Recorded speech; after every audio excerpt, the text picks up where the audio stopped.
Hello, hello, hello. Today I'm talking with Woody Zuill. We talked about how there is about 1,000 ways to do something, enjoying yourself, and how he learned to play the banjo from someone who was about 70 years older. I'm Yves Hanoul from Who's Agile. My pronouns are he and him. Welcome to my channel. You see a lot of agilists around me on this screen. If you want to hear me interviewing, please click that subscribe button because these are the people that I've invited so far. If you think I'm missing people, let me know in the comments. And that like button, well, if you liked today's interview, don't forget to click it. Hello, hello everyone, and hello with me, F. Woody. I'm normally I always ask, is this how I should pronounce your name? But by now I hope I pronounce it correctly because we've Well, been Woody on. is definitely how to pronounce my first name. Everybody calls me Woody, and I have been. It's my nickname, but yeah, Woody, like Woody from Toy Story. Right, exactly. Yeah, I didn't think about that, but yeah, because I had a friend that was actually had his nickname also Woody back and trying to think 30 years ago or something like that. So that was probably, well, that was pretty sure before Toy Story. Yeah. Uh, that's a whole different kind of thing. What I wanted to do is before we jump into everything, I want to show a little bit on where we are, and if I can find my mouse back, here it is. This is where I am in Belgium or in Ghent, and I want to go to where you are, and you are all the way not in Europe but in the United States, and I think That's right. Escondido, if I'm pronouncing it correctly. Yeah, yeah. And that's yeah, a lot of miles and yeah, time zones and everything away. So let's bring us both of us back to the screen.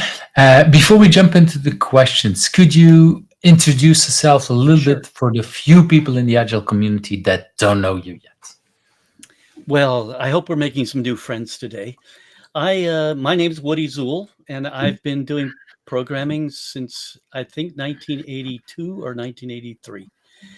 And I stumbled upon the ideas of extreme programming in the late 90s as I was trying to figure out how to make a living doing this. And then the Agile Manifesto in somewhere in 2001, probably a little bit after they first published that stuff. So I've been paying attention to these things for a long, long time. My main thing that I'm known for is what I used to call mob programming, that I'm now calling software teaming, but it's the same thing. And I want to make it clear, I don't care what you call it, but it's the idea of collaborating, people all working together, sitting in front of the same computer, talking, coding, designing, testing, whatever they need to do together. That's my main claim to fame. Yeah, and I think that is a nice introduction, and it's so always nice to meet people that have been into the agile space for quite a while. The idea with Who's Agile is to bring a little bit diversity in all kind of directions, Yes, and I do think it's important to also bring the people who were there at the start or near the start or before the start, depending on when you count the start, because some people call it that it started with the Agile Manifesto, but actually quite a number of us have been working in this way of working before the manifesto, and I think you're certainly. working like Well, that the exactly. manifesto, when that was put together, was really some people getting together to figure out, what's in common uh, about the different ways they were trying to make things better, and they captured that at a snapshot in time. But yeah, certainly things were going on even way before I was starting to program that you might not call agile ideas. So yeah, it's been around a long time. Exactly, and I think yeah, that's a little bit the goal, like I said, for bringing all kind of things. And I love to bring people who are rather new to this thing, and at the same time also bringing people like yourself who've been around a little bit longer. Let's put it like that. So let's jump right into that very first question. What is something that people usually don't know about you, but has influenced you in Oh. who you are? Yeah, this is a tough question in a way because I'm not even sure I know who I am. But Hmm. so, but there's something that happened to me in a way. uh, when I was a teenager that I think has stuck with me throughout the years. And I learned to play the guitar, and a lot of my friends, were learning at that time, and so I loved getting together with my friends and playing music. We'd sit around, and just play music. And a friend of mine had a banjo, and he wanted to sell it because he was buying a new banjo, and it was so cheap I just couldn't turn it down. He just was asking next to nothing for it. So I scrounged together the money, maybe about $10, and I bought his banjo, but I didn't know how to play it. And just a few days later, I was walking through a park where I used to hang out, and there was some old gentleman in this park playing music. And as I heard them playing, I could tell it was a banjo. And so I walked over to where they were, and these gentlemen were all they were older then than I am now. So they were in their mid to late 70s and early 80s. And they were just sitting around playing music and singing. And I listened to them for about an hour. And at the end of that time, the gentleman who was playing the banjo, I think he noticed I was paying a lot of attention to the banjo, and he said, "Do you want to learn to play the banjo?" And I said, "Yeah, I do." He said, "Do you have a banjo?" And I said, "Yeah, I do." And he said, "If you can go get it, I can teach you how to play the banjo in 15 minutes." So I thought, Wow. okay, that's a bargain. And so I ran back. I was only a few blocks away from where I used to hang out and where my banjo was. And I grabbed it and came back. And he taught me in about 15 minutes how to sound good enough on the banjo so that it sounded like I was playing music. And the reason I wanted to share this is it's a pattern I've seen over and over again throughout my life, that people are free with their ideas and they'll help you without any wish to get any return out of it. He helped me learn to play, and I knew this gentleman now for about 10 years. So he was 86 So years old. you kept in touch. Yep. I met him when he was 86 years old, and he died when he was 96 years old. And I spent Wow. time with him during that whole period. But this pattern I've seen in the music as I would go to folk music gatherings that people would share with each other, and we're always happy to help others learn.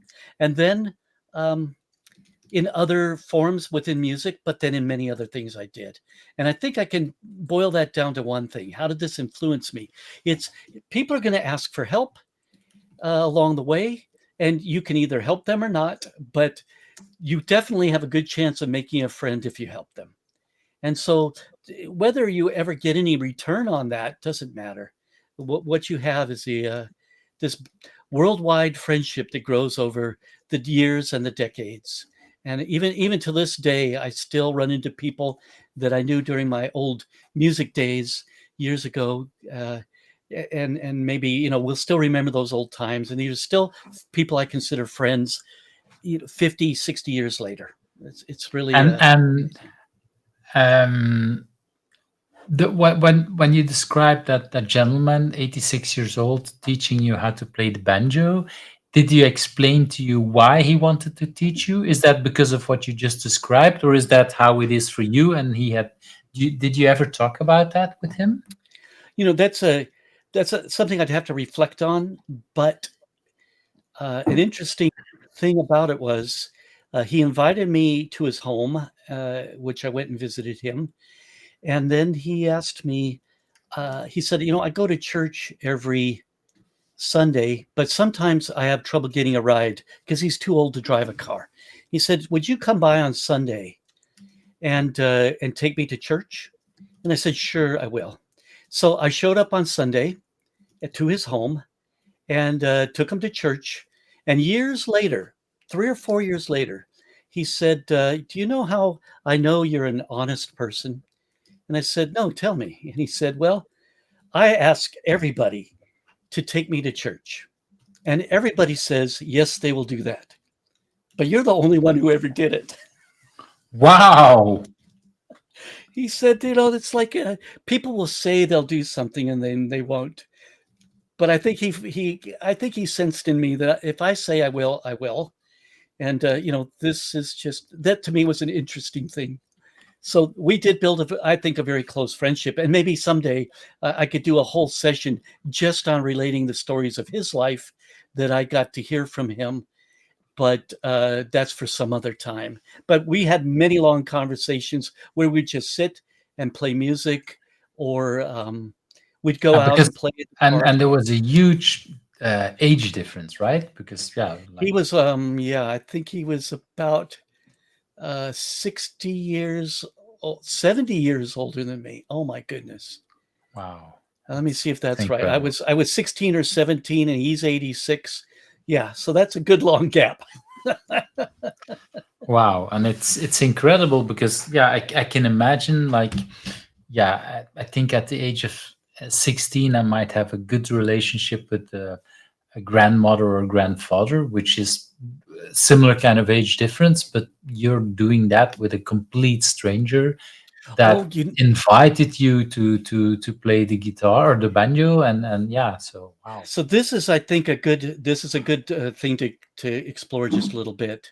Um, right now, at my age, when I go someplace and they talk about, well, we got to get more young people involved, and I thought that's not really the right thing. It's when we put people in these boxes about what age they are, there might be something else we want to be thinking about, and I don't know what that is. But I was just at a big agile conference, and it's one of the things they talked about, and I think that it's kind of like, in a way, it's like saying we got to make sure we get these kids involved in the music that they were playing when I was a teenager. It's like, Right. no, the music's going to There, evolve. you know exactly. That's the well. It's interesting because yeah, a couple of years ago, like when I was playing music of my age, my children were like, "No, that's totally not That's right. interesting." And then TikTok happened, and all of a sudden they sing along with songs Yeah, in a yeah, way that are still from my age, but they don't realize it now. that's right. And Yeah. that's an interesting So change. music, But music encompasses all times. mhm, The people who were creating music before we could even record music, where they could maybe write it down, and that was the only way they could. They weren't any different than we are. But what is happens to be popular at any one point um, is kind of cyclical. Like when I was a teenager, the kids that were creating rock and roll music, they were listening to music that was popular in the 40s and 50s.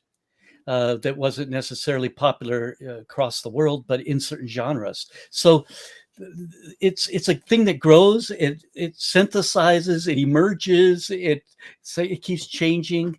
Yeah, I don't. Music isn't that much different now than it was 500 years ago. Probably music. That's the physics of music. I don't know if that's the right wording, but mhm. music is sort of a thing. And so, yeah, I would like to invite. So here's one thing that I often do. I will listen to music of wherever I'm at. In other words, what are these people listening to, and I'll listen to that. So if I went back and I said, "Oh, I want to hear the music that was popular when I was a teenager," well, that will pop some memories into my head. But I don't think that's helping me stay connected to the way the world is Exactly, right now. Yeah, but I exactly, think and I think yeah. we could talk about this for a couple hours too. But I really like how you say there is cyclists and yeah, and then somehow a song of our youth, my youth or your youth, it might be a little bit different, but then might become popular again because of I don't know a movie or some other kind of technology. Uh, but I think for me, what I've noticed is that if I would bring it on to my children, they were definitely not interested. But if it somehow enters their Yep. culture, they discover it, and then we can have a joint thing. Yep. And I think that's so much about okay, learning to listen. I think for me also as a parent, learning to listen to the music my children Yep. are listening to, Yep. and trying to listen to it with their ears of what they're Yes. discovering. Hopefully that helps um, us stay a little younger. That helps us stay young a little uh, longer. Yeah. exactly, that's a little bit the feeling I want to have, and Yep. yeah, I do hope I'm more open to music than somehow some of the parents of the people from my parents' generation. I'm not Yeah. sure because definitely my if my daughter would hear me, she would probably roll her eyes and say, "Yeah, yeah, keep talking or keep dreaming on," or something like that. Um, but indeed, for me, it's part of how we connect with people with music, and like you Yeah. say, it could be different ages, could be different kind of cultures, and yeah, it's I do Well, remember when living in France, I was trying to listen to their radio station and to their kind of music, and I noticed that when I came back in Belgium, like I kind of missed what was popular in Belgium in that year, because of course I was listening to things that were popular where I was living at that time. Um, yeah, but it's yeah. I Go love it. ahead. I love it. I just want to say, I mean, this is something we could explore for a long time. I think that it's a powerful thing. Music itself is a powerful thing. Building friendships through the things we're interested in is a powerful thing. But being open to new and different things, these are all really. This is probably the theme of uh, today's session. And I really like how you what your story also is like that gentleman that basically invited you, a 16-year-old who was listening to, so he noticed like, oh, that's already nice that as a 16-year-old or 17-year-old you're listening to a bunch of older people, you like the music, and then they invite you in even more closer because you're kind of already in listening to them. It's like, hey, Yeah. I noticed that you look at my instrument. Are you interested? And okay, you can. Yeah, it's So and you that's being open for that, I would say. so that's really telling about him. Is Mhm. he wasn't just focused on himself.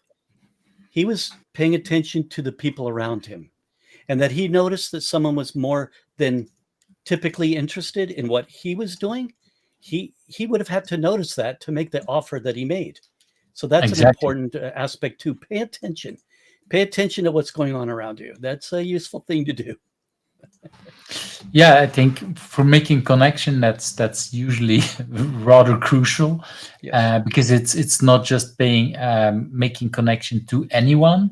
There could have been a lot of other people in the park. There could have been a lot of other people watching out, but he spoke to you because you were paying attention to his playing. I think that's the Yes. interaction there, and that's and yeah, you were kind of lucky in a way that you got that instrument, but you still didn't know how to play. But at least you knew enough about your instrument to know how it sound that Yeah. got triggered to you. Like, hey, wait a minute, I hear some people playing. That That's is right. probably the same kind of instrument that I have at home, Yeah.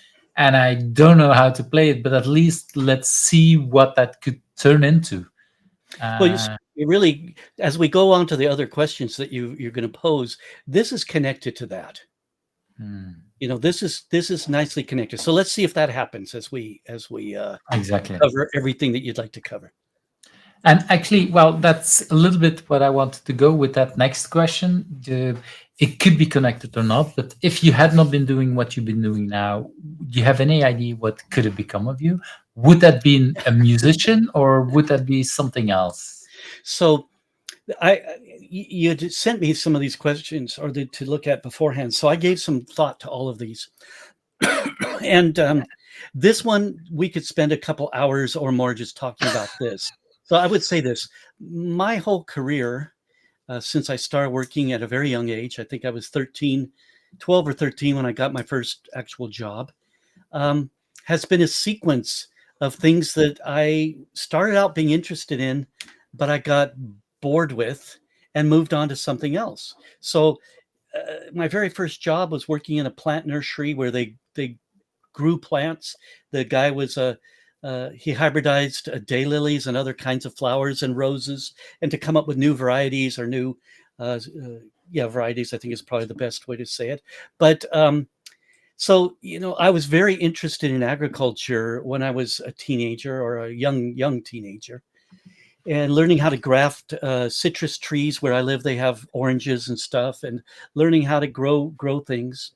And I thought maybe I would be an agriculture teacher or a horticulture teacher in a university. So that's what I wanted to do. But by the time I was ready to go to school, I was much more interested in becoming a musician. So, to go away to college, and instead of going away to college, I attempted to make a career playing music, which did not turn out to be a very uh, good way to make a living for me. I was never get good enough to really to make a good living at it. But this is sort of the story of my life. It's like I would find something I'm really interested in, but I'd get tired of it after a while and move on to the next thing to be interested in. So I'm in a lot of ways just looking for the next interesting thing that I'm going to get bored of after a while. But when I settled in with software development, well, first started programming in somewhere 1982 or 83, but I didn't start doing it for my living until the end of the 1990s. So I'd already been programming more than 15 years, but it just had grown for me in something I was interested in. If I look back, And and yeah, and go and ahead, please. wait, because you also skip a little bit, like you said, you had music. There's a couple of other things, I guess, in these 15 years. Yes. Um, what was it? Because what I kind of understand is that you kept programming without making money of it or seeing it as a job, where Yeah. you were looking into music already as a way to Well, make so money, or how does yeah. that? So I started programming because I was in a career which at this time was signage, advertising, graphics. And so Mhm.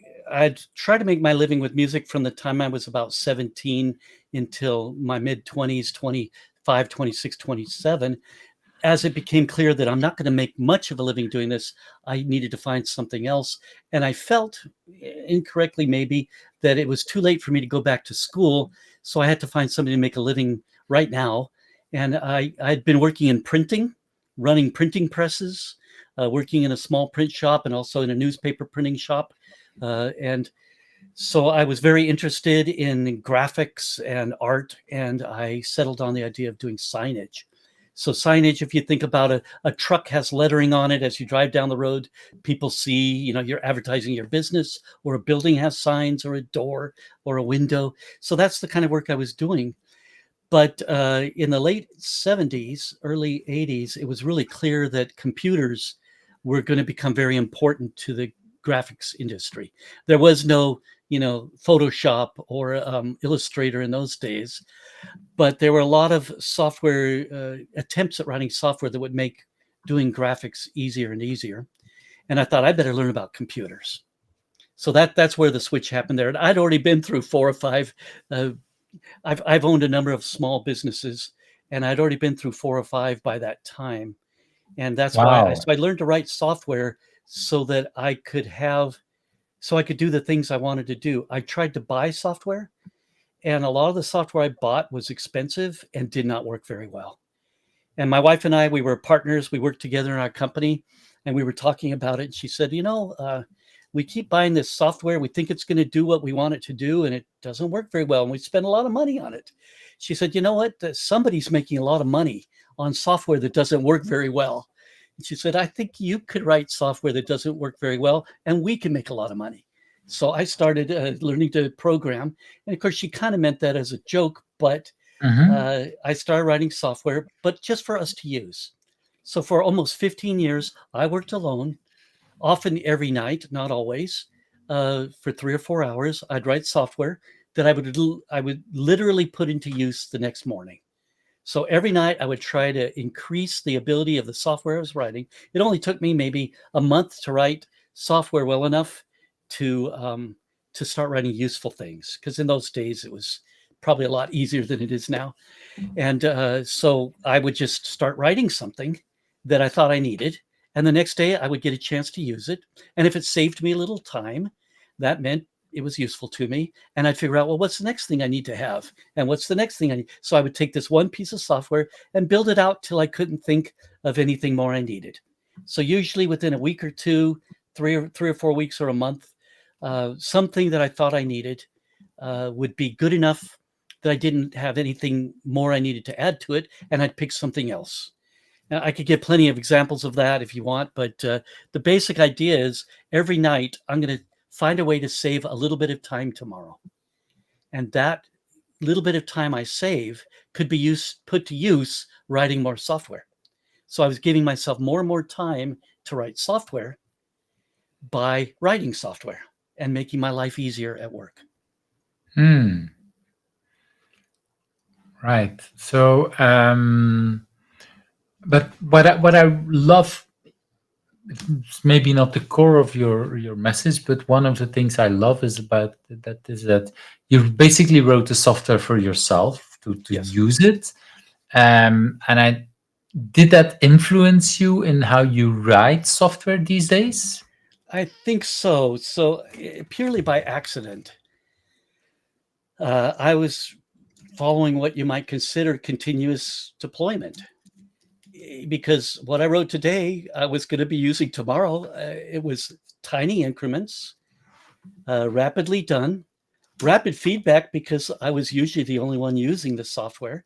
So I could conceptualize what I needed, I could write it, or really, in a way, invent it. And then I could test it and I could use it and I could know whether it worked or not. So it was like everything was just stuck in one person because that's all I had. And as I got into doing software for other people, it became clear to me that these rapid little loops of conceptualizing, creating, and using it might be a useful way to go. So when the first few books I read on software development, a good example is this one that it probably a lot of people read. This wasn't one of this was one of the first books I read on extreme programming and agile stuff because I'd already read. Matter of fact, I'm going to turn around here just to see. I think here I've got 2 or 3 of these sitting around. I found them recently in a box. Probably the first book I bought. I love it. This is basic programming, advanced concepts, which I think is really cute. Basic, advanced concepts. So, anyways, that I started learning with books like that. But It could have been advanced basic concepts to that's make it right. even more. Exactly. And I've got 2 or 3 of those books. I don't see the other ones here right now. But I got 2 or 3 of these books that are really, they're just saying, well, here's if you need to to do this, like add up a column of numbers. Here's how you add up a column of numbers. How do you accept input? How do you output to a printer? Direct access to memory, all the things you got to learn to do as a programmer. And I got to learn that, in the days when we didn't have all these concerns about, security and these kinds of things. It was in a time when it was a simple environment for learning to program. But Well, anyways, that was how it most of the worked. programs were not connected to the internet or connected Yeah, to there other wasn't any programs. internet. That's right. Exactly. So yeah, The, that made a huge difference for security, yeah. for example. That's right. Yeah, security to me in those days was you had to lock the door when I went home. That's about as secure as you could get because it Exactly. was, and no, who would want to? There was no data to steal or anything, anyway. So, there was a simpler time. Yeah, Yeah, I really like that because it's yeah, that's why I was asking when you write the software for yourself, you get the immediate feedback. You get, yeah, yeah, I think you also, yeah, you, well, always when we write software, there is some kind of metaphor, some kind of way of yes, using that software. And in many cases, the user doesn't understand the developer or vice versa. It's probably both. But if you're the same person, yeah, that removes a lot of that friction, that I would say. simplifies things. Yeah. Well, I would And say this too, though, that as I started working for other people, it was really clear that they were following processes that would hamper their ability to create what they were trying to create. Instead of mm, simplify or enhance their ability, they were actually limiting their abilities. So that's why when things like these first books I read, like the Extreme Programming from Kent Beck and others, similar books, really clicked in my head. And the when the Agile Manifesto came out, I don't remember when I first read it, but probably 2001, shortly after it became available. I could say, "Yep, I get this stuff. This makes sense to me." It wasn't a big leap from the way I had been working to what Agile is. So it was clear to me really quickly. This makes sense. Whereas I can reach over now. I can pull up a book. I know this probably isn't all that interesting to people, but I can pull up some books here uh, neither of these are all that old, but I read a lot. Look at the thickness of this book compared to, say, Wow. this book. Okay, right? So I read a lot of these textbooks that people had. This one's from Ed Jordan, who is a brilliant person. Here's one from Capus Jones. This is a little newer version of a book. And again, they're huge volumes. And I read a lot of those books back in those days. And none of it seemed clear to me that it was a reasonable way to go compared to how I had been working, which was tiny increments, just get something working and add things to it. And then I did find a book in 1995 from Jim McCarthy. Boy, if you ever Hmm. get a chance to interview him, you should. Jim was working at Microsoft, and he wrote a book called The Dynamics of Software Development. There's And a although it, couple of versions of that book over there because there you I, go. yeah, I love So that book. it might be a bit outdated today, but he's basically explaining, how he went about doing software development in the 90s. And the things he was in charge of, he worked at Microsoft, were pretty big projects with a couple hundred, 150, 200 people. So it made a lot of sense. So after reading his book, I had somewhere to start with this, thinking about how are we going to do this work? Good stuff. Yeah, I'm a big fan of Jim and what he later did with his partner Michelle Yes. around the core protocols. Yes. I've actually been to the core protocols training back Excellent. in. I have to keep thinking where it was. I think it's somewhere in Texas, but I brought it also back to Europe because I loved it so much.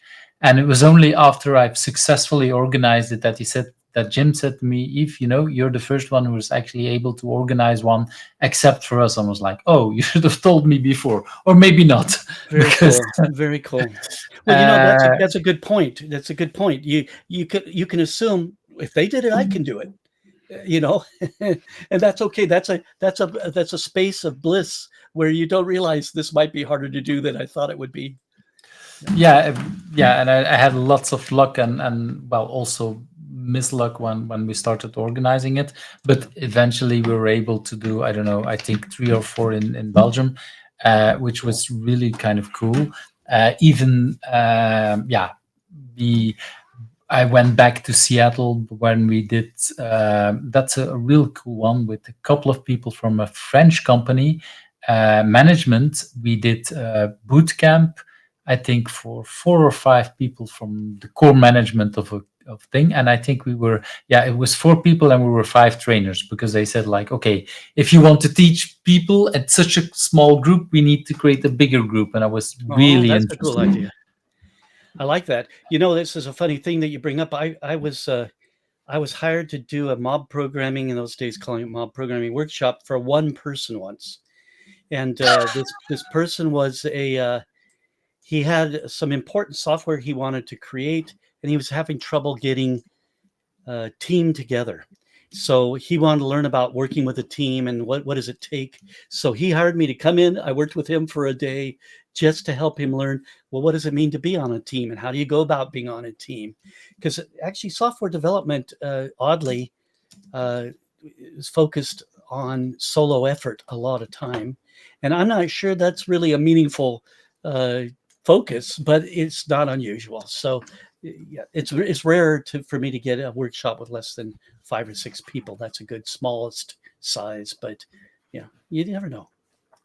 Yeah, and I think, well, yeah, like you say, it's interesting that software development is a team sport, but how for a very long time has been taught in school is really like, okay, you learn things on your own and Yeah. you don't learn to collaborate. Actually, in school they call it cheating if you collaborate, so so they don't like it. I think these days a lot has been changed because I did already Yeah. some pair programming classes. With schools, with high schools, and all kind of different kind of schools. So Well, it's really cool. I know of at least three efforts for teaching programming where they used what we used to call mob programming. One was in Sweden, and they had an office in Amsterdam, and the other two were here in the U.S. But I could see that there's some powerful advantages to learning to work together. And if we don't teach it, it may not come to be later in someone's career. So I think it's good to help people learn. A lot of people will say, yeah, we tried pair programming or we tried mob programming and it didn't work for us. But when you dig into it, you find out they tried it for 2 hours. Oh yeah. That's, so like to give an example of music, if somebody wants to learn to play the guitar, so you show them a couple simple chords and they try it for a few hours and they can't do it, you know, you're not going to say, oh, well, I can't play guitar. You're going to say, okay, I need to practice this. And I feel the same thing. This takes practice. It's not something you're automatically going to do. There are things we can do that way. Like somebody can say, if you want to play catch with a ball, you just need to learn how to catch the ball and then throw the ball. And a little kid who's 2.5 years old starts learning to do that. So it doesn't take much practice. But if you're going to become a world level class ball player, you're gonna have to practice for decades. So it's like, some things we can learn easily, but if we want to get good at them, it can take a lot of practice. Yeah, and I think, well, if you think about how children learn how to walk, and it takes a lot of time and they fall, but there's no parent that will say at some time to your kid, like, okay, you've been trying enough, now I'll catch you, I'll carry you for the rest of your That's right. life. No, That's right. we keep doing that. And but I see somehow that we live in a society but doesn't always value indeed to keep learning. Yeah. And it's both from the teaching as from the student side, because I remember my daughter, she will hate me for telling this story, but still, she was 6 years old, so going to school to learn to read and write, and she was like many kids of that age, really looking forward to learn how to read and write. And I do remember in the first week, I don't know, it's probably not the first day, but somewhere in the first week, she came back crying home. And I said, okay, what's happening? Oh, I still can't read and I still can't write. And it was like, yeah, that's not what we're expecting. You have a whole year to learn it. But somehow in her head, it was like, I go to the school in September and then automatically in the first week, I know how to read and write. No, that's not how it works. But somehow she puts a lot of pressure, or she did put a lot of pressure on herself, like, that's what I need to do. And she thought she was a failure. And for me, it's so an example of somehow how our society works, I would say. Yeah, I think that's a good example. There are a lot of things we can learn without any practicing. So we may not even know we're practicing some of those things.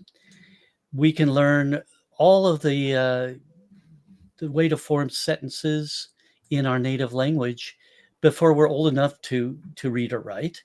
We don't learn that by studying it. We learn it by living within it. But there are things that are way simpler than this. Example for me is when you're a kid. When I was growing up, a boy would turn 7 or 8 years old, and they would get a gift, their first pocket knife, a little pocket knife. And so you learn to sharpen it, you learn how to whittle with it, you learn how to use it, because it's a tool. At least in those days, every kid, every young person would have a pocket knife. But you can learn to open it up and learn to whittle without almost any instruction. Once you're shown how to open the blade out of the knife, you can do that. It didn't take any practice. So there are things that don't take practice. But if you want to get good at something that takes practice, it can take endless amount of time. So there's different kinds of things we learn, and maybe we trap ourselves into thinking that this is one of those things when it's actually the other. And there's probably different levels of, it's a continuum. Go ahead, please. It also depends on what's the level you want to do. If I want to play football or basketball just to have a lovely time with friends, yes, I don't need to practice that much. Then if I want to, the Olympics have just finished.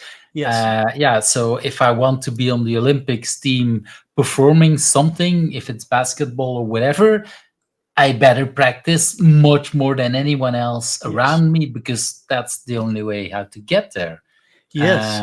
And there's a lot more to this. And a good example, I remember in high school, there was a young guy, a classmate of mine, who was really good at throwing he could throw a football or a baseball or whatever.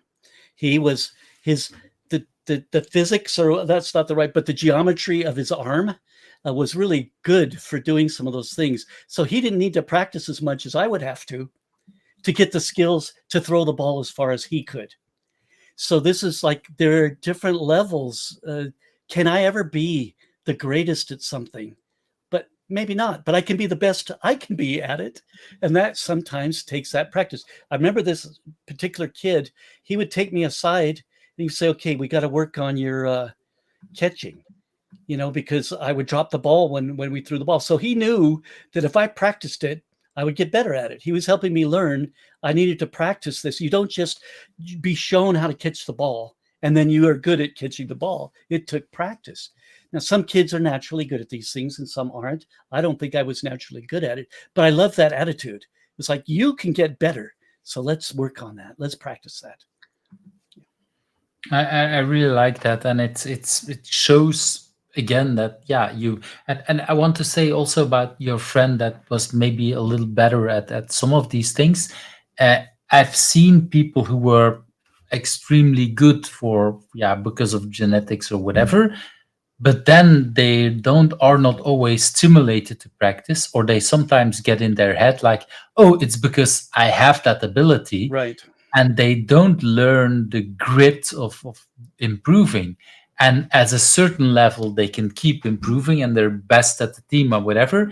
And then there comes a moment that either they go to a bigger league or whatever, or they play to other teams, and all of a sudden it's like, oh, wait a minute, I'm now the least good of the best, and I don't know how to practice. Where you might be, yeah, the yeah, you might then end up as the best of the least good, but you keep practicing, and that's a whole different kind of game that you're playing. And yeah, in the long run, if you're learning, or that's how, at least how I look at it, if you're good at learning and improving things, like you learned with banjo and with a couple of others, that actually might help you when you want to learn to become a better programmer or a better whatever.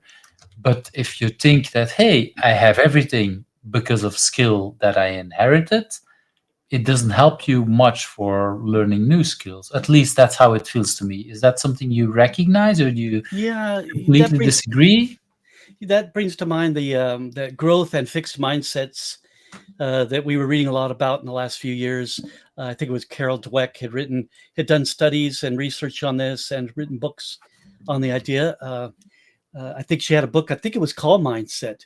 And Hmm. the thing is that if we think the thing comes to us naturally, we may not put in the effort that would allow us to become really good at it. And I'm pretty sure that's the gist of her book, is that a student who has to struggle might continue because they think that's just what they need to do, is keep working hard at it. I'm not sure if I'm really capturing what she's trying to share, but I think that's a valuable idea. Hmm. It's like I know I've worked with people who think that they're a natural at something, and they just don't put the effort in to become as good at it as they could. That maybe has more to do with Yeah. interest. But I will share another musical story. There was a young boy that I met when I think he was about 10 years old, and I was about 20. And we heard him playing music at some get together, and we thought, boy, this kid is going to be great. And so we had a gig. Somebody invited us to play at a little restaurant, and so I called up his parents and said, "Hey, can he come and play with us on this gig? We need a. He was a fiddler. We need a fiddle player." And so they let him come. I just saw the picture the other day. So this kid, when he was 8 years old, he had heard a fiddle player, a famous musician whose name was Byron Berline, the famous musician, and he'd heard him. He said, "I want to learn to do that." And his folks said, "We'll tell you what. We'll get you a fiddle, and you can mess around with it for a month or two, and then you're going to make a decision. Do I really want to learn to do this or not?"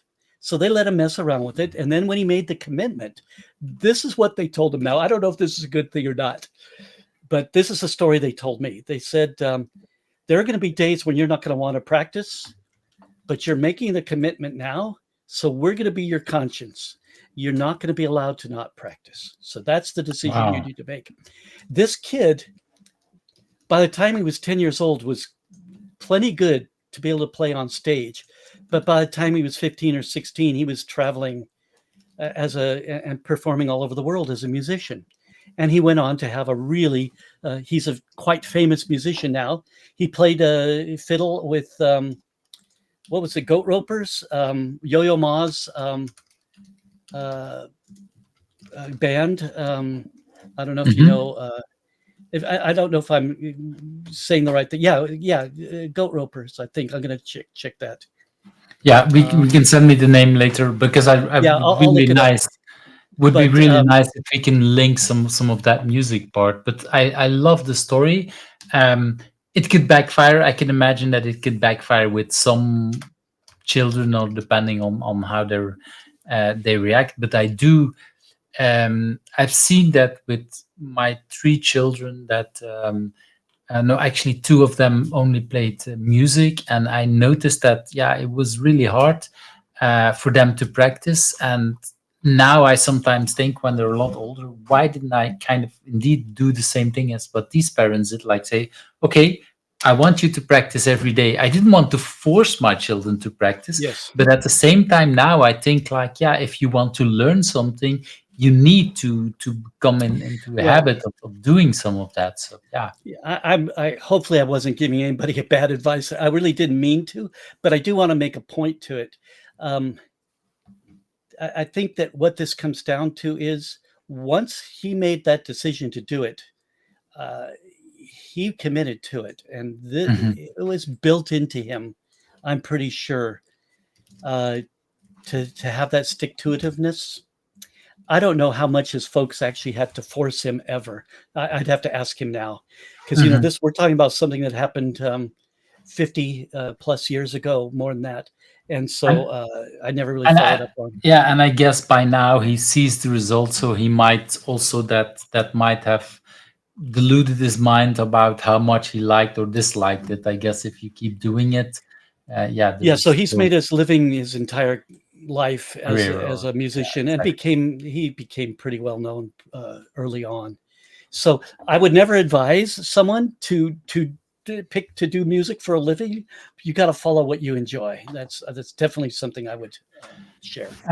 Brings me to, I can't find the book. It's somewhere there. There is a book about yeah, that is around passion and about and what it relates. It kind of says the opposite what you just said, but I think somewhere in the book it was also something like people like that young child. They kind of okay, they do something, and by practicing so much, they do discover their passion, because Yes, typically at the yes, young age of 5, 6, 10, whatever, you don't really have that passion yet. It's really by doing it that you yeah, discover, hey, I actually like it. And so yeah. um, by the time there is someone is successful, if it's in football or if it's in music or whatever, we say, hey, I followed my passion. But what that author did when he researched back is said, well, probably that was not so much a passion at that early age, because yeah, and it's a little bit grown together. That passion is also by doing a lot of practice, you recognize, hey, there is some kind of passion and some kind of thing. And Yeah, I that's think a we really good point. sometimes, Yeah, yeah, well, we sometimes overestimate the passion part. yeah. The passion might come later.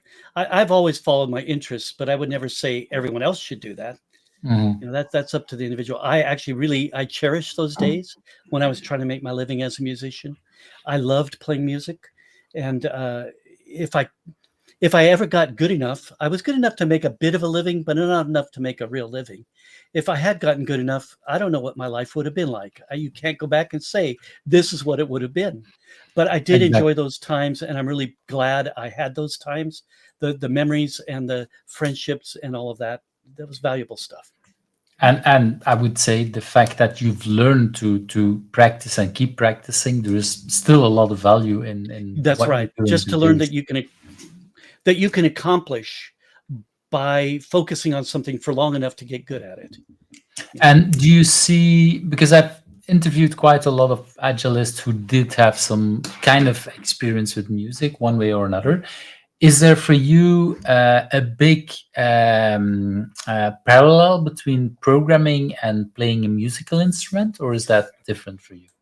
Yeah, so I see a lot of parallel between performing music, like for an audience, and creating software.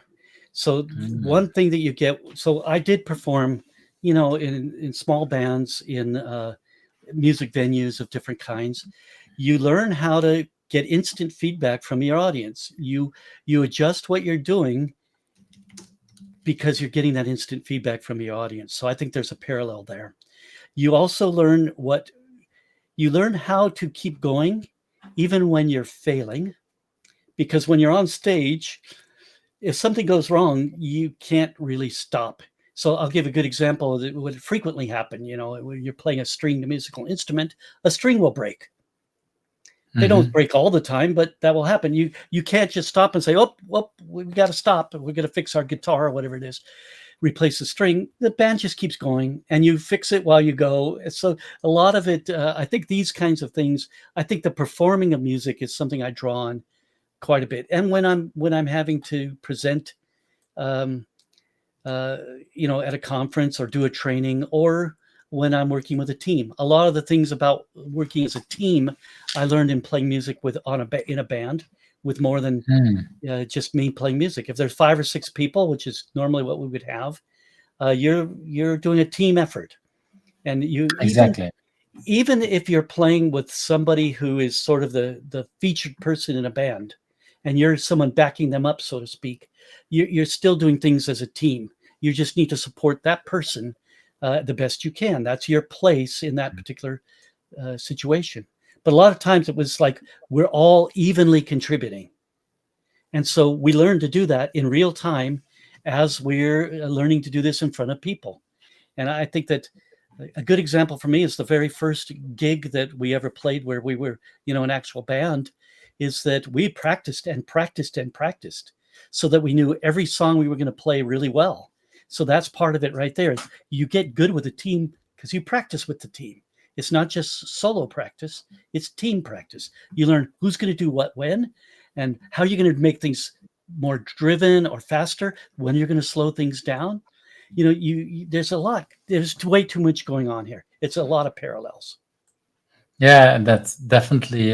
When I asked the question, I wasn't even thinking about the parallels between a band and a team. But yeah, that's. I'm really glad that you brought that part out because that's not something we talked a lot about. We usually talked about indeed the feedback and learning as a musician, but as a team, well, of course, I'm not surprised because you talk and you're the person to talk about ensembling and modeling Exactly. and team working. So I'm not surprised that you're the one who bring it up, but I'm really glad because that's we don't I or at least in these kind of conversations we didn't enough pay attention to that kind of part.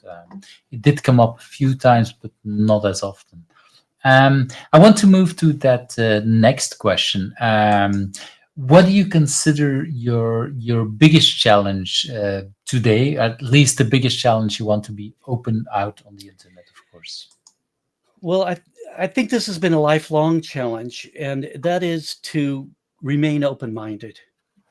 So many years ago, I made a set of principles that I was trying to follow for myself, and one of them was that that I need to question the things I believe in, and the things that I believe the most in are probably the things I'm the most wrong about.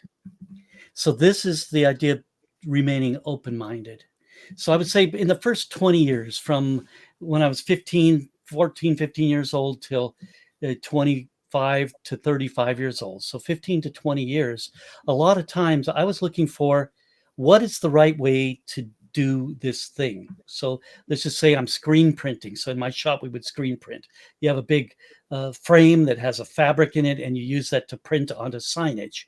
And so I want to learn what are the right ways to do this. You know, how do you do this the right way? And there's about, we discovered something like 35 variables, and you have to have all those variables in control. And maybe A handful of them are the most important ones, and that's where you need to have the best capability, is to understand all these things that could go wrong and how do you set things up so they won't go wrong. But over time, I learned for myself that this is introduces a kind of cognitive laziness, that once we know the right way to do something, we stop trying to improve it. So this is, I think, the big challenge, and has been for me for a long time. We block ourselves from improvement because whatever we're doing is good enough right now, and that becomes sort of the dogmatic way to do it. We don't question that this is how we're going to do it. So an early example of this for me in my work in my sign company was, we kind of had a rule that I'd learned from someone else, that we're going to show you the right way to do this. But as you do it, as you learn, you're going to start discovering even better ways. So bring that forward, and we will improve how we do things. So this was sort of the early days for me of the ideas of continuous improvement that we were experimenting with back in the 80s. I learned from my father, who was an engineer. He had a saying, I don't know where he learned it, that he used to say is, he was like electrical and electronics engineer in the phone company. He would say, there's 1,000 right ways to do anything, so we must never think ours is the one right way. And I really Wow. love that. I really love that, because what that is, that's says you must stay open-minded to the other possibilities. So I'd say to me right now, that's a challenge, but it has been for a long time. In a nutshell, it's like we must remain curious. We can't stop. Well, it's going to be different in each domain, but in general, this is a more of a kind of a general guideline. Could you? I want to zoom in a little bit because you said you learned that from your father, or you had that quote from your father. Yes. Um, could you say some more about how you learned that? Because not many people collaborate with their father, Oh, and yeah. in a way, so how did how did he teach you something like that? So my father was a very well respected troubleshooter, and in the phone company, where if they had a big problem, he would often be called in on that. So he was a lot of times involved in, like emergencies. If something's going wrong, the phone service has to be up and running all the time. They have many backup systems. In those days, they didn't have cell phones, so everything was wired. If you were going to call someone, it was going to go through a physical wire. And so if anything at all went wrong, he would often be called in for that. And he was a very good problem solver. He got his training in the Navy, when he was a teenager and in his early 20s. So he had learned all the techniques for fixing electronics equipment. But I think he spent, I'm not sure, a good chunk of the beginning of his career as a designer of switching capabilities. In the phone company, they're always, a big part of the phone company is switches so that you can connect to phones. Anyways, so I never worked with him in those days because I was just a little boy, but I did get to hear his stories later on with that. However, when he became about 40 years old, I don't remember exactly when, he'd gotten bored with his work. He'd gotten bored and he decided to change his career. And I won't go into any details of that, but he trained himself in doing something else, and he went in to quit one day. And his boss said, "We don't want you to quit. How can we keep you here?" And in those days, a lot of people worked at the same job their whole career, in the same company. And he said, "Well, what I'm doing is I'm going to go off. I got a real estate license here in the U.S. You need to have a license to sell real estate, and you have to have certain high-level licenses to own a company that sells real estate." So he had gone through and got himself trained. He got the licenses, and he opened a little office. He said, "I've opened a little office. I'm going to go do that." And the guy told him, "Well, you know what? Our real estate person is retiring, and this is a big phone company, right? This is a huge Mhm. operation." And we were in the San Diego area. He says, "They're retiring, and we need to replace them. Would you consider moving into that position?" And he did it. I mean, he jumped at the chance because he actually got to do what he wanted to do. He changed his career, but he told me something about that at that time. He said, "I don't care what you do for a living, as long as you're enjoying your life." And so that was a lesson he was trying to live for himself. So a few years later, I'm off doing my other businesses, and he had retired from the phone company now years later, and he had a little real estate office. So I get to work with him in his real estate office for a couple years. So we So did, wait, because he changed to become a real estate in that phone company, yeah, and then he still retired at, I assume, at the official retirement, and then he said, yeah. "But now I'll start on my own." Is that That's how I that's should see it? basically it. Basically Yeah. it. Okay. Without going into too much details, because there's Yeah, details but to it. But yeah, so now he's at retirement age, and they were at that time the phone company was being reorganized, and they were offering early retirements to some people, I think. So he got to take advantage of that. So for a short period, I got to work with him doing that. But other times throughout the years, we did a lot of things together, where we would where we actually got to work together. He taught me how to do woodworking. He taught me some things about working on cars. In those days, every father was a Renaissance man. They had to know how to do more than just their work. They had to know how to fix their car, and how to, if their water stopped working, how to fix the plumbing. If yeah, the roof is because leaking, they have to know how to fix the roof. So yeah, that but sort of it thing. was still possible to do all of that. I mean, yeah, Yeah, yeah. A lot of it these was. Um, so I got to learn those things from him doing that. So if he's fixing the car, me and maybe a couple brothers would be out there helping him, and we would hear his wisdom while we were doing that. I learned a lot from him. I learned a lot about how to do problem solving from him. I learned his techniques of negotiating and things like that. So I did learn a lot from him. that's nice, and doing it well, especially because I asked because I've been both the pleasure to do a workshop with my father, later on with my partner, that same workshop, but also doing some workshops and some other things with my children, and I really think much more people should do it. It's like, Yeah. yeah, I when I was a kid, I did join my father at work, in the sense that, okay, school, there was no school, so what's there to do? Okay, you can join father at work, but literally, basically, I was there reading or doing whatever, but not understanding what he's doing. But collaborating with a parent is for me another level. You learn that yeah, Well, completely kind of different things, I would say. we could do a whole session on this sometime, but I remember him teaching me how to use a handsaw. So a handsaw has a handle and a kind of a blade and with teeth on it, and you use it to cut wood.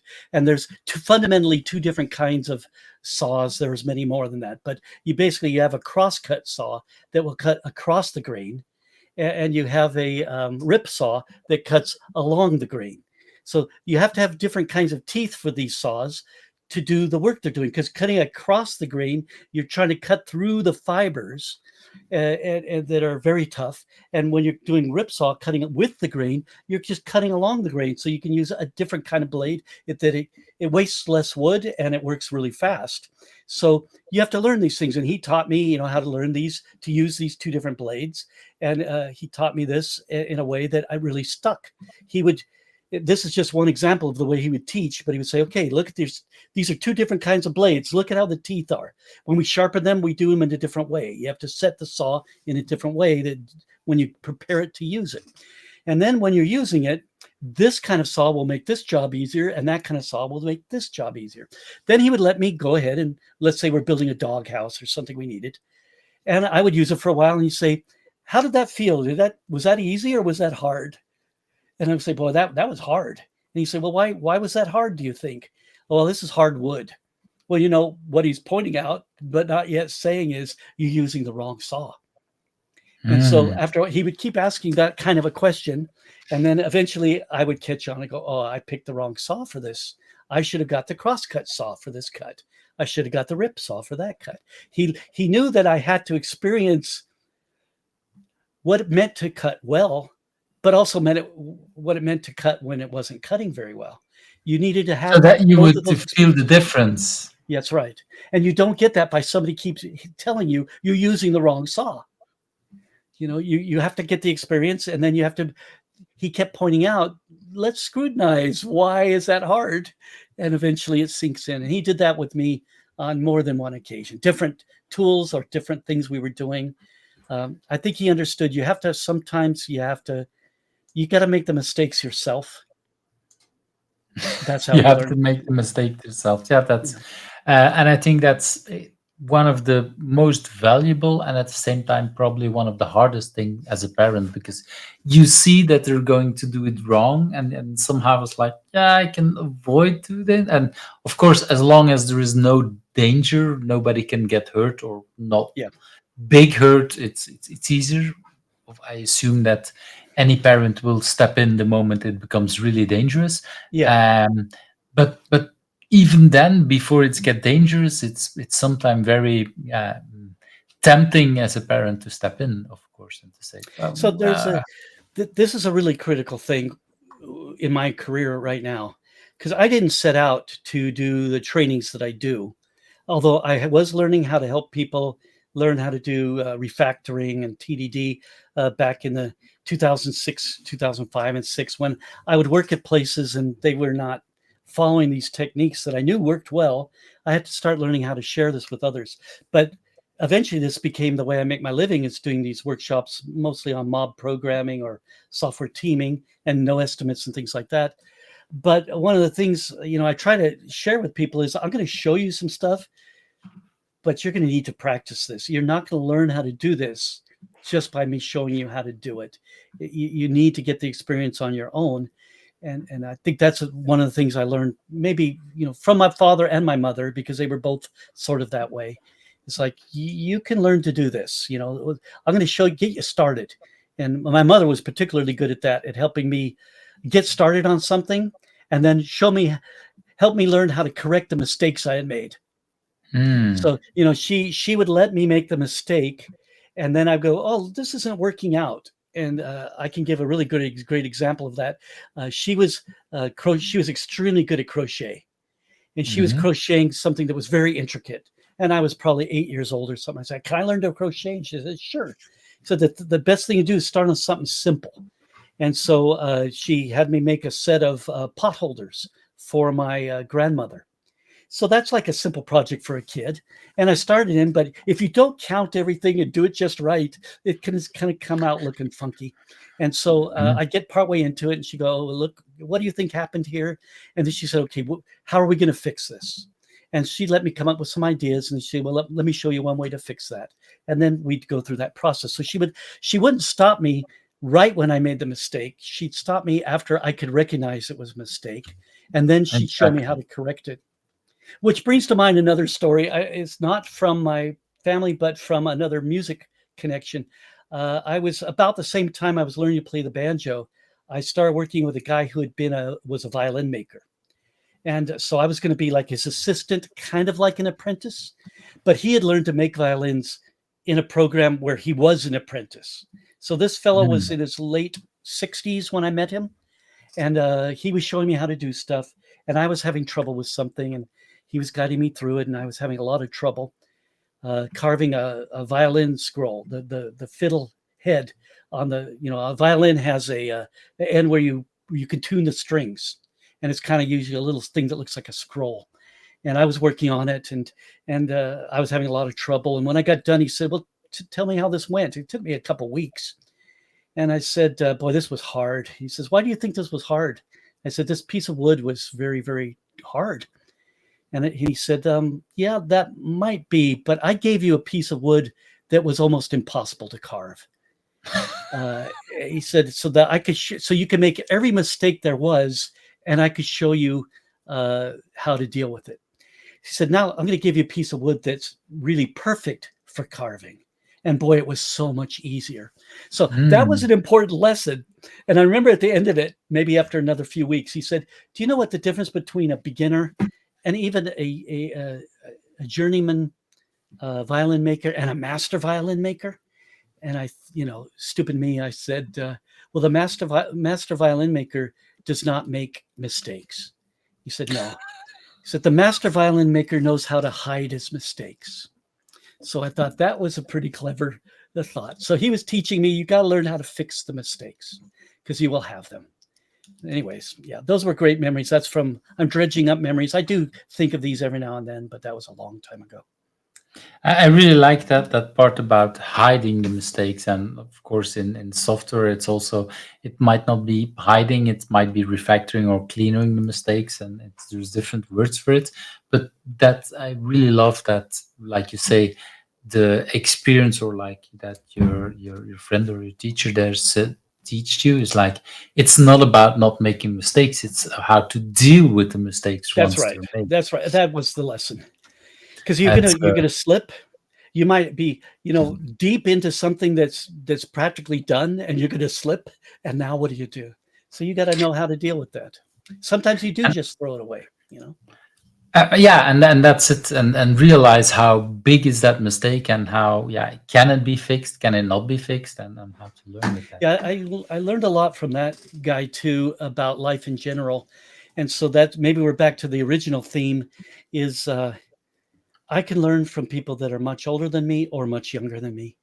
It's not about how old you are.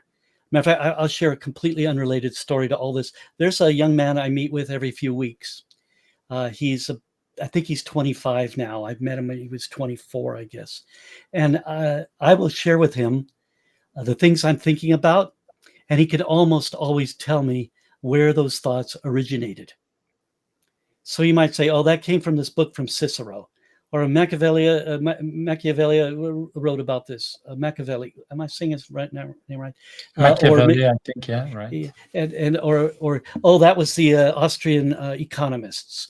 And so he can almost always guide me to some idea that's somehow come into my head, and he can help me think about the real meaning of what I'm talking about, where it came from, where it originated, what other great thinkers have worked on it, and so on. And right now we're working through some materials from a German whose name is Spengler. He wrote several books on the rise and fall of civilizations, and the one that I'm just reading now is called Man and Technique. I don't know if you've ever seen that. That's not a book I'm necessarily sharing or recommending, but dang, he challenges me because anything I bring up, it's not going to be new to him. And this fellow's way younger than I am. So, what a world. And I think that's also nice because you shared already a story about learning something from someone who's 70 years older.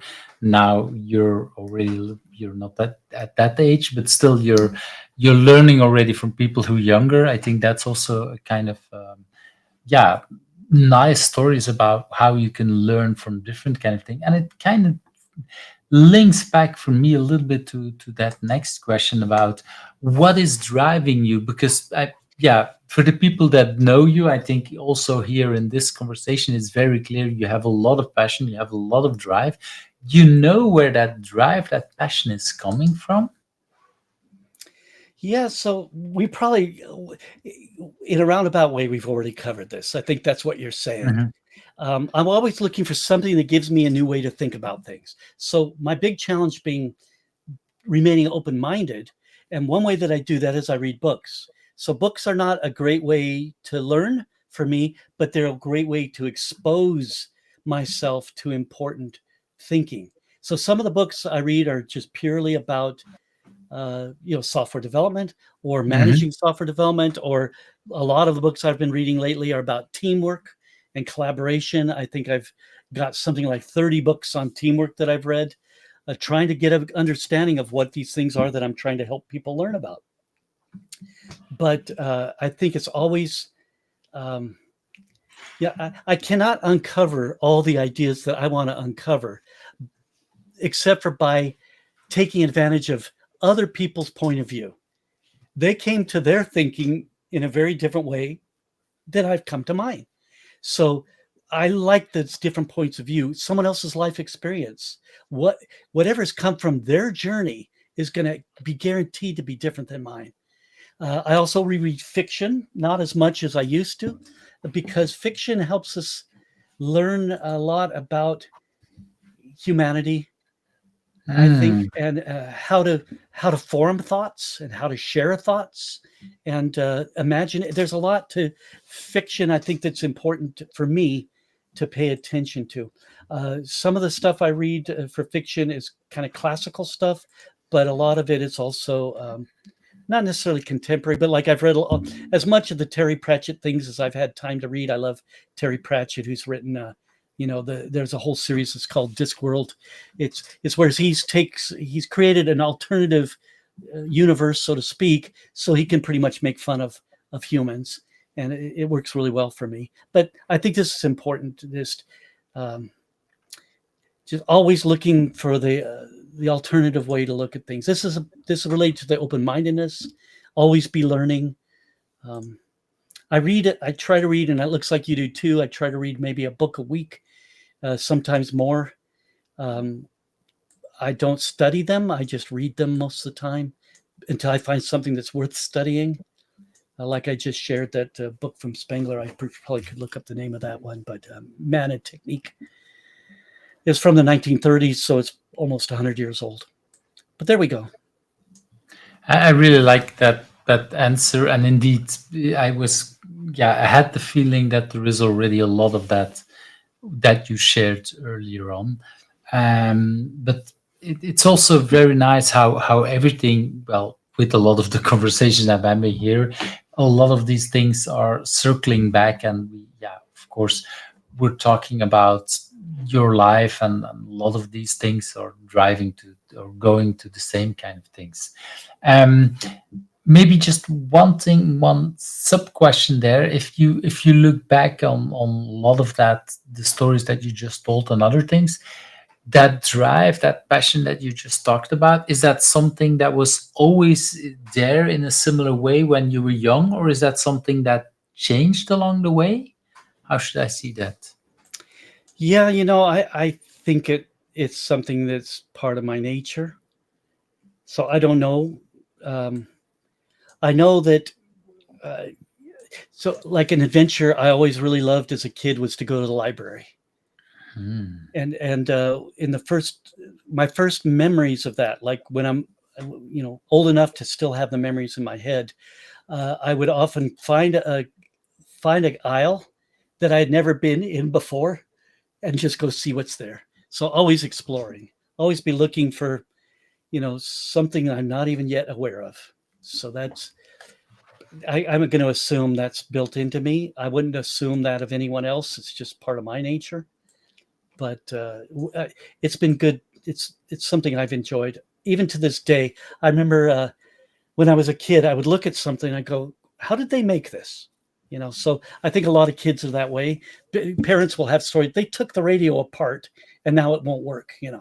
That kind of stuff. Like you got a toy, and how does this thing work? Some wind up toy or something, and you take it apart. Well, it's never going to be a toy again. But you learn something about, oh, there's a spring inside. How does that spring work?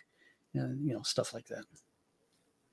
It's yeah, that kind of ties back to a lot of what you said earlier. So that is yeah, very logical, I think, of course. Let's move to that next question. What do you consider your biggest achievement so far? And one of the questions I typically ask these days before that is that this is basically your moment to brag and to yeah to be proud. Is that easy for you to brag? Oh, probably way too easy to brag. Hmm. So I have to protect against that.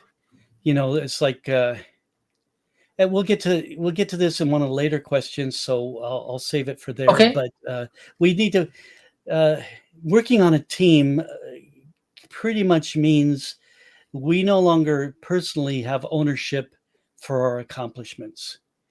And so Hmm. to become good at working on a team has a lot more to do with how can I help this team be have a better time of life, to have a better experience, to have a better result, whatever it is.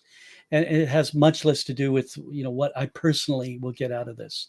But I would say what I consider my biggest achievement at this point was learning to speak in front of people. Um, No.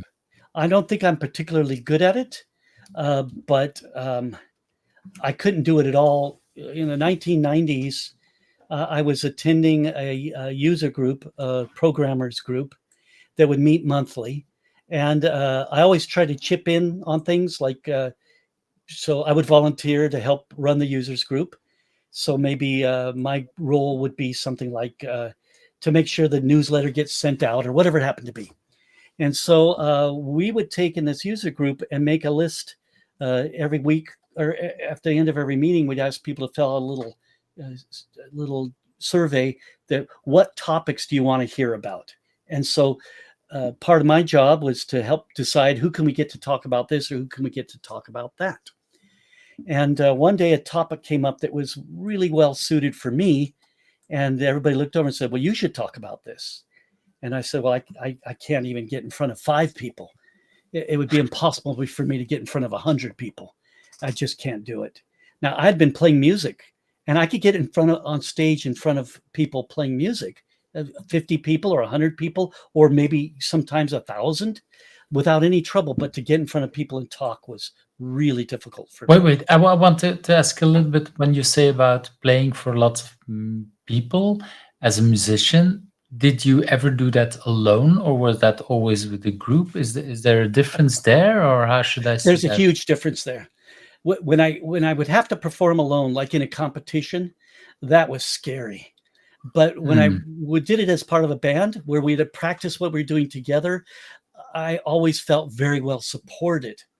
So I think there was a big difference there. But the first time I played in front of people playing the banjo in front of a group was at a competition, and they told me afterwards there was 3,000 people in the audience. And I was scared to death. I didn't know how many people when I got on stage, but I was scared to death. And they talk about, I don't know if you've ever heard this expression, but my knees were knocking. People say my knees were knocking. That means I was stage fright.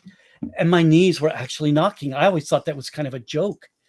But so yeah, I was scared to death. But playing with people in a band, it was always, I felt very comfortable. But to get in front of a group to talk about something that I was going to talk about was not easy for me. So I had to learn how to do that. And it took me a couple years, even though I gave talks all through that time. It was very difficult. I learned lots of techniques. I had some good mentors who guided me through the process of becoming desensitized to being in front of people, and to learn how to keep focused on what I'm trying to talk about, how to bring the talk to a reasonable conclusion, all of those things. So I had to learn that, and I had to practice it, and it took a long time, but it's really paid off. I was very selfish in wanting to do this for my own purposes, but I also felt it was a good thing to contribute to the group. That's one of the things I think I've done over the years is if somebody So asks, did I hear it that you only learned to teach yourself because you felt you owed it to the group to do this? so there were two motivations at first. Once I realized, so I kind of have a rule that I've lived by for a long time. I'm going way back. Is if somebody, like back to that very first story about the gentleman in the park. If somebody asks for my help, then I owe it to them to give them my help. So that was sort of, I think, the influence of that gentleman on me was to be free with our help to others. So when I was asked to give the talk, it was already kind of my way that yes, I should. That's something I Hmm. should do. But there was a second motivation, and Even that if was it scared yeah, you at that moment. yeah, You yeah, should. yeah. So you see somebody else doing it, and then you could think, well, maybe I can learn to do it. And Hmm. so I did. I talked with others who had also had trouble speaking in front of people, and how did they get over that? Some people just look so natural, on stage sharing things. But I learned a lot along the way. I could never teach a course on how to be a public speaker, but the things that I learned were like a course. That people gave me tips and helped me learn how to do it. And like one of the things they taught me was these people at the user group, they don't care if you're a good speaker or not. They just want to learn the thing you're going to share. So you don't need to worry about, they're not judging you on how good of a speaker you are. They're just they're going to judge you on did they get to learn the thing they wanted to learn. And so that was a comforting thing. I just needed to know that I could share the information I was trying to share. And normally it was programming stuff, like how do you do this graphic manipulation in your application to get a gradient in the back of the screen, or how do you get it where something flashes on and off, or whatever people were trying to do in those days. To write a simple game, how to get everything animated. Those are the kind of things I knew how to do, and so I could share them. If people wanted to learn them, I could literally just get in front of open my computer up, plug it in, and start coding. And that was a comfort zone for me because I knew how to code that stuff. I didn't need to talk too much. I could say, well, the first thing we need to do is this, and then we would do it. And now we need to do that, and we would do it. So, yeah, I learned it in a gentle way, but it took a couple years. So what's my biggest achievement? I think getting over my stage fright and being able to share these things was useful to my career, useful to what I'm doing now. I wouldn't be able to do what I'm doing now if I hadn't tried to learn how to speak in front of people. Thank you for sharing that, because it's I always love it when people talk about something like this, because when people look today at the Woody that is talking at conferences, that bringing that, they don't see the person that you were there before, and they all think like, hey, this person can do that and was always it, because we don't see the travel and the whole journey of you. And basically many people have a similar kind of story like you. Not everybody, there are people who just love it and always do it, but yeah, there are. And I think this is so crucial to share these kind of things for other people that feel like, oh, I'm a little bit scared, and it's like, how did you, well, okay, there were some reasons for you. There were two big drivers that helped you get there, but that doesn't mean it wasn't scary, and it doesn't mean that, yeah, the first few, probably more than just the first few times, it still was like, It's still scary. If I have to give a speak at a conference, if I need to speak at a conference, I prefer to get it over with. So if it's, let's say it's a week long, like I was just at the Agile 2024 in Grapevine, Texas. And my talk happened to be scheduled for the first day. So that means I could get that over with, and the rest of the week I could be relaxed. Because I work on my talks. I will work on a talk that I've already given 10 times. I'll still go through it over and over, rewrite parts of it. Can I explain this better? Can I remove this part? Whatever. And I'm usually working on it up until the last minute. And then once I complete it, I'm completely released from that detention. So I don't know if I'm afraid anymore, but it's still, there's anxiety.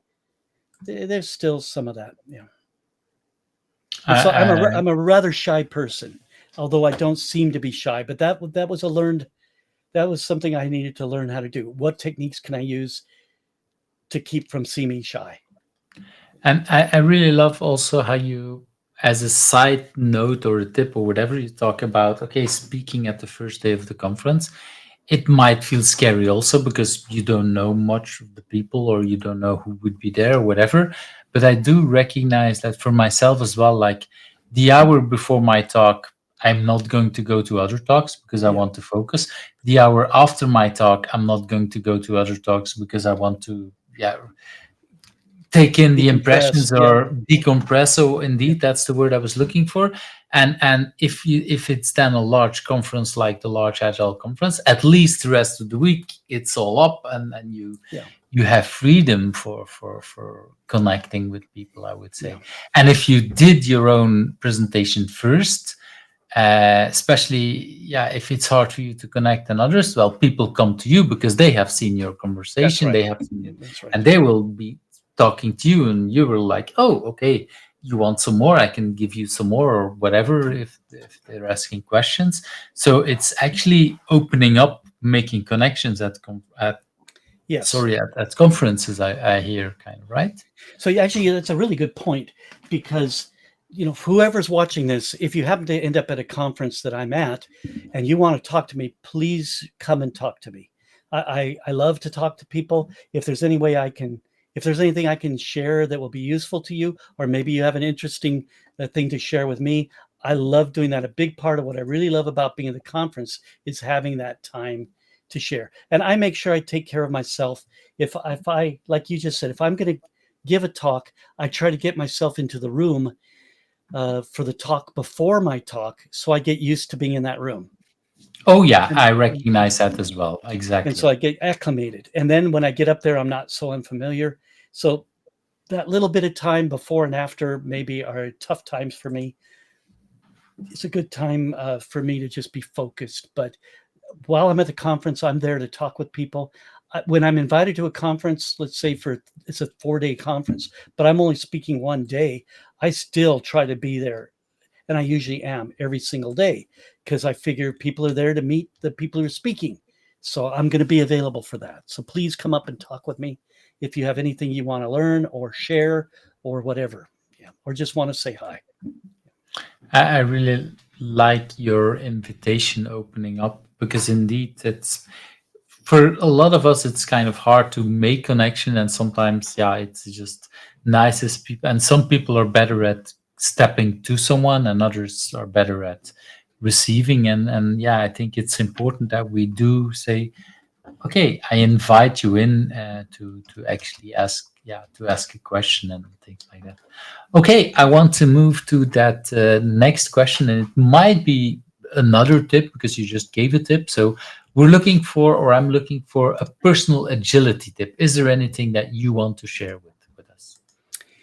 Yeah. So maybe that's like all I do nowadays, you know, is um, share agile tips and stuff. But I want to share something that I think I learned the first year that I was programming that I think is really useful.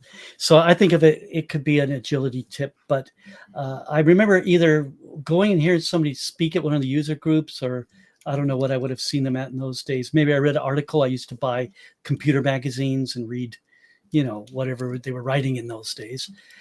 Back in 1982, I think, one of the early pioneers of writing software on a personal computer, he wrote this little article that said something like this. He said, I'm always looking for something that I'm doing that's really repetitive, that a computer could do better than I can do. And that gives me a chance to automate something that's kind of boring work. So whenever I see something I think I can automate, then I automate it. Now that's grown for Hmm. me because that's one of the first things I did when I got a computer. I remember reading that, and I thought, okay, what are the things that we're doing every day here that we can automate, and that will make tomorrow easier. And so this grew into kind of a saying for me, and I think this is a really very much could be thought of as an agile concept. But uh, essentially each day, uh, at least once, I'm looking for something that's sort of hard to do and find a way to make it easier or effortless or unnecessary. So all three of those things are something I would look for. I don't know how long I've been using that. I don't really have a firm saying yet for it, but I bet you even if I looked that up on the internet, I'd find someone who already has a good saying. But this is a good agile tip for me because I think that this is partly the idea of agile, sort of the responding to change, but we're in charge of figuring out what we need to change. And so finding ways to make tomorrow a little easier than today really pays off. There was this concept from the book Atomic Habits.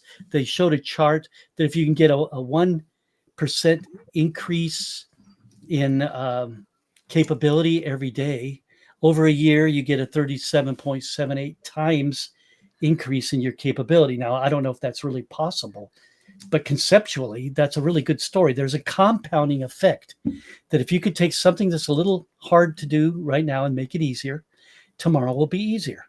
And if you just keep doing that every day, at least it keeps things from getting too hard over time. So, but you can't shortcut to learning. I wanted to make that point too. Yeah, You, there is I don't know if it's from the same book, but there is a quote or a meme that I think about is that if you try to lift, what is it, 200 kilos, so a lifting thing, if I would do that, I would not be able to do anything, and if I would keep trying it for 200 days, I would feel really disappointed. yes, But if I would start with 1 kilo, that's rather easy, and then yes, tomorrow one, maybe 2 kilos and three, and by the time it's actually becoming difficult, I have already so many successes, and I've learned it that yeah, I keep improving. And what I yeah, see a lot of people is immediately going for that 200 kilos, which is impossible, or maybe 100 kilos or whatever, it's impossible, but then feeling disappointed all the time because I don't see any improvement. And if you start very small, even too small, it actually creates successes, and you yeah. learn you train your body. I'm not a weightlifter, so I'm exaggerating probably, but it's really that kind of thing. Like, you want to learn and improve a little bit every day on everything you do. And I think, like you say, the 37, it's probably more a good story than reality.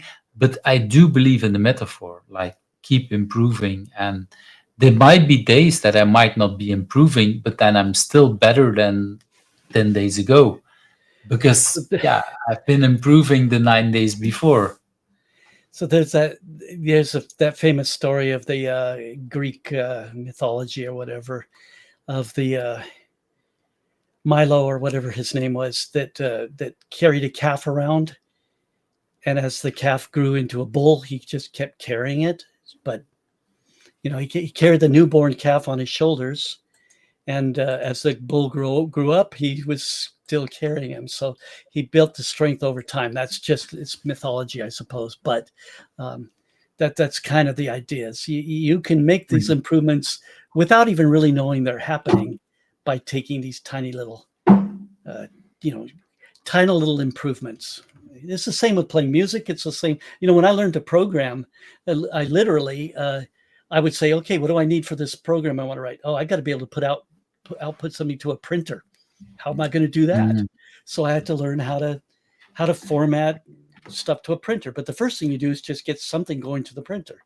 And once you can do that, you got to, how do I make it lay out the way I want it to lay out? And in those days, we use, I think I had an old dot matrix printer. So you're really learning some really rudimentary stuff, but in little steps. And eventually you can do some massively Really cool. complicated things, but you learned it. There's no shortcutting to learning. It's rare that we can easily shortcut to learning. I think that's Well, the yeah, and theme of what we're if talking about today. exactly, and if it would be too easy, then everybody would do it. But then yeah, there is no Yeah. almost no value in there. I want to move to that next part about remote work, and Oh yeah. I think I think we both already spoke a little bit. I think on Vasco's show, or not sure at what level, but about remote mobbing and remote teaming. So yeah, I don't want to steer it into one thing, but I assume over the years you have learned already quite a lot about remote working. Yeah, but it's really, I think this is really quite simple. What remote work I think did to a lot of people who weren't highly capable at it when the pandemic started was it kind of took them by surprise. But uh, in reality, what the lesson I think is this: whatever situation we find ourselves in, we can learn ways to collaborate well. Hmm. So I think of this as turning up the good. It's one of the ways I think about life. If we find ourselves in a situation where it's difficult to collaborate, we just need to find the ways to turn up the good on collaboration in this situation. So that's really the simple learning. It's like there's there's no situation that we're going to be in our work where we can't improve our abilities to collaborate. My experiences working with teams immediately after we had to start working from home was that we could get almost instant benefit from being all together in a as a team. and this was for teams that had never done mob programming, or what I now would call, or was calling, software teaming. It just gave them a way to stay connected throughout the day. And uh, I think there's a dogma about separating the work so that people can work alone. It's sort of a rule of the way things are. Dogma is for those of you who don't have a clear understanding, dogma is the rules we follow that we sort of aren't allowed to question. It's just the way we Mm. do things. And so it's sort of dogmatic in a lot of organizations that we need to coordinate everybody by having meetings so we can decide who will do what so they can go work alone. And I think that it maybe became a little extra difficult when we were having to also be remote. And what I found with the teams I worked with throughout 2000 and 2001 was, let's just start up a Zoom meeting or whatever tool you use, and let's do this work together. And it solved almost all the communication problems for every group I worked with, those who were willing to do it. And there are some guidelines that make it easier, but those aren't important. You invent your own guidelines. It's easy to find good guidelines online, places like remotemobprogramming.org and things like that. But you find what works for you. Turn up the good. Figure out, how do we make this collaboration easier, um, more enjoyable, more engaging. Research that I've been studying recently, I think, indicates to me, because remember, I've read, I think, 31 books on teamwork. That's just books that say team in the titles, like leading teams, team of teams, the wisdom of teams. Now I'm searching for other related words like collaboration or stuff like that, just to find more books. I've read a lot on this, and I think part of what I've learned is it's easier to stay focused. It's easier to be engaged when you're working as a team. It's easier to come up with good solutions when you're working as a team. The most recent book I got, and I don't even know what the subject's going to be, I mean, the results of this are going to be, what I'm going to learn. I'm going to see it here. Give me just a moment. Um, I'll look it up Einstein's Genius Club. Now, I have no Mm. clue I have no idea what's going to be in there, but just seeing that title, I thought I better read that book. So I know I've read two, I think, or three biographies on Einstein, and I see hints of a lot of collaboration in his throughout his career. Now, I never met him. I think he died maybe the year I was born or something like that. So, I didn't get a chance to meet him. But I'm sure he would have loved to meet me if he had had the chance. No, I'm just kidding. Um, uh, he's one of these people that we picture as being, no, he died a couple of years after I was born. He's one of these people that we picture as being an isolated genius, but I don't think uh, I think there's a lot of indication that he collaborated a great deal with people. Yeah, I've heard similar kind of stories that actually a lot of his things that he learned was also by discussing with friends and with his wife, ex-wife, depending on how you look Yeah, at it, and but also just with a group of people looking at it. And so yeah, he might have been a genius, and he's probably was, but part of his genius is also like, okay, getting the best thing out of people and then bringing that.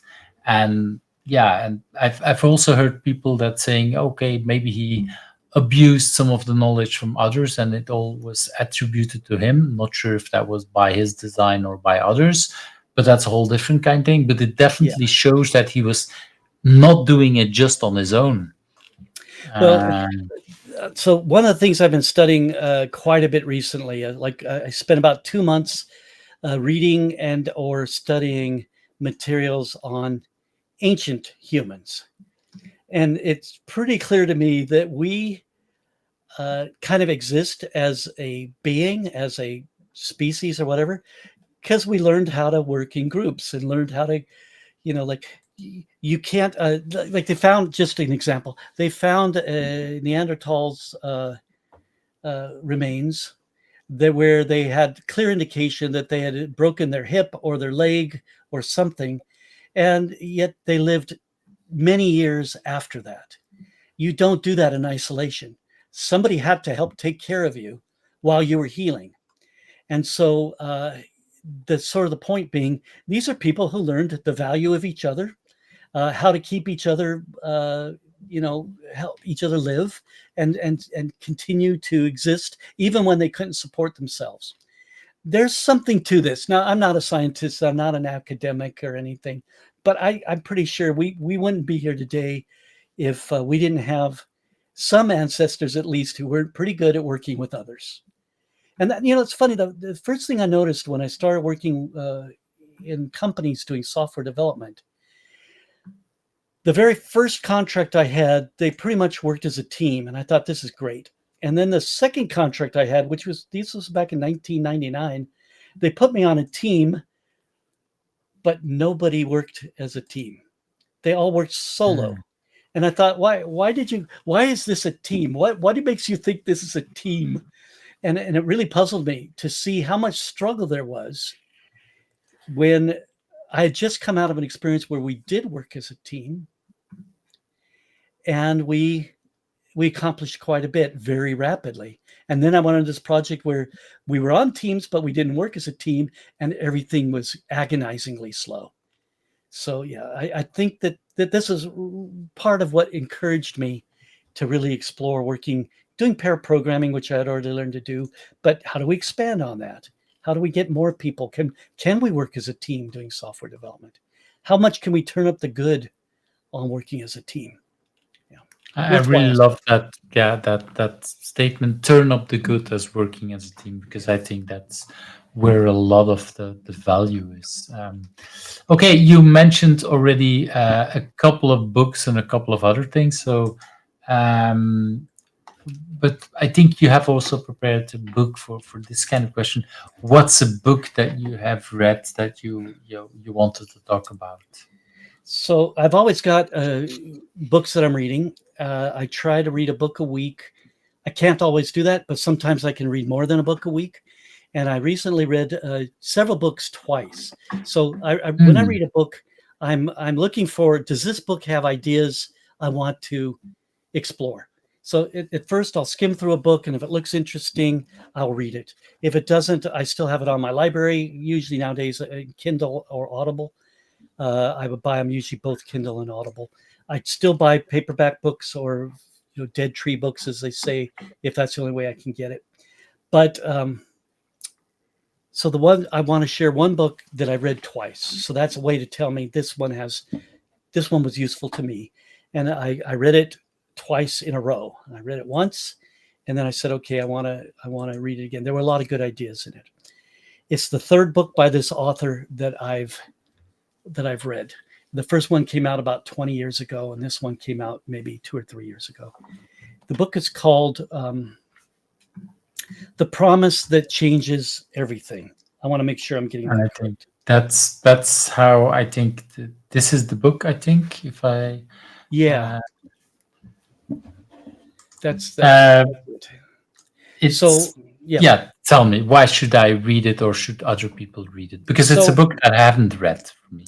so it started out for me with Nancy Klein. I read her book called Time to Think. And in Mhm. Time to Think, I think it's in Time to Think because she wrote another one after that called More Time to Think. But Time to Think was written about 20 or more years ago. And I got many ideas out of it. But one of them was a way to practice listening. And the way to practice listening she had shared, my memory, anyways. So that's an important part. I might have misread something, but however I took it is how I end up using it. So, that's sort of the thing. So here's the That's thing. how we usually Yeah. work. How books Like, work, right? yeah. And so she basically said this: listen to someone else as if the very next thing they say will be the most important thing you will ever hear.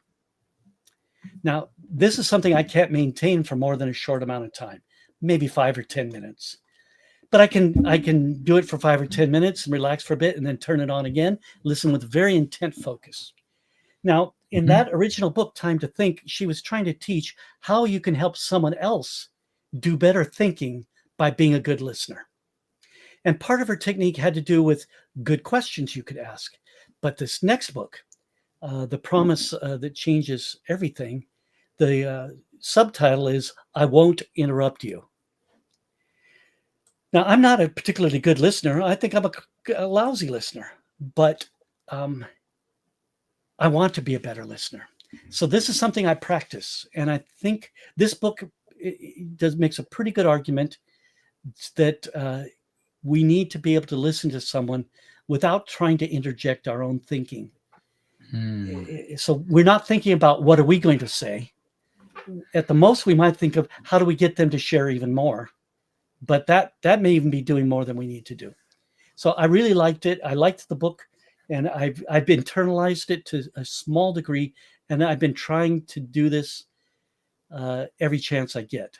So there are some people that will practice with me that I can say, hey, let's practice listening, and we'll just practice listening to each other. But I can also practice by listening to a YouTube, video blog or whatever, or a conference talk or whatever. Just listen with that level of intent. Now, when the other person can't even see your face, it's a little easier to do. But people kind of expect you to kind of nod at them or give some kind of indication that you're understanding or agreeing with them. But I think in Nancy Klein's book, she's kind of saying you really got to learn how to let them bring their best out. Let them bring out whatever it is they need to bring out. That's more like it. So I highly recommend at least skimming through the book or watching a short YouTube on this concept from Nancy Klein. It's pretty good. It's really it's been a good book for me. And I have another dozen or so I could share of recent books, but I'm not going to. But that's the one I wanted to share. Well, thanks. Well, you already in the rest of our conversation already mentioned a couple of other books, We so I think covered some that others, and we were barely scratching the surface. But yeah, well, good if you're stuff. reading, yeah, at the level that you're reading, that's definitely is. I'm not surprised that there is a big list. Yeah, and But yeah, I don't read through every book. Some books it's like, okay, this just isn't working for me. But most of the time, I try to get through an entire book. I'll take a book and get all the way through it if I possibly can. that's another tip I would think is that if a book if it doesn't bring the energy to finish, then it might be okay to leave it for the later moment or for never, depending Yeah, or yeah, how it's it in your references. It's something you can come back to. exactly. Exactly. I want to move to, for me, one of the most interesting questions, like, what's a question you think that I should also ask you, and what's the answer? So I gave that some thought, but I think I've already brought up a bunch of questions as we went. But I think right now I would say one that I think is kind of fun is to ask, well, what's the worst job you ever had? That's What's an the worst interesting job you one. ever had? Because there is a technique of learning where you instead of saying, well, how can we improve this? You might ask, well, how can we make this worse? What will Exactly. you do to make this worse? That's sort of a training technique that I've been experimenting with. So and what is the answer? So uh, I have in software development, I have a number of jobs I could share. I would say the first 10 contracts, my work from 1999 until 2003 was a series of the worst job I ever had. Like contract after contract. In those days, you could get a contract where you would work on something for somebody for 3 months or 6 months. So you go from contract to contract, and they would finish whatever effort they were on or got past the chunk they were trying to get past, and then you go on to the next thing. But these were terrible places to work. And that was what got me started down the path of saying, I want to work at a place I love to work.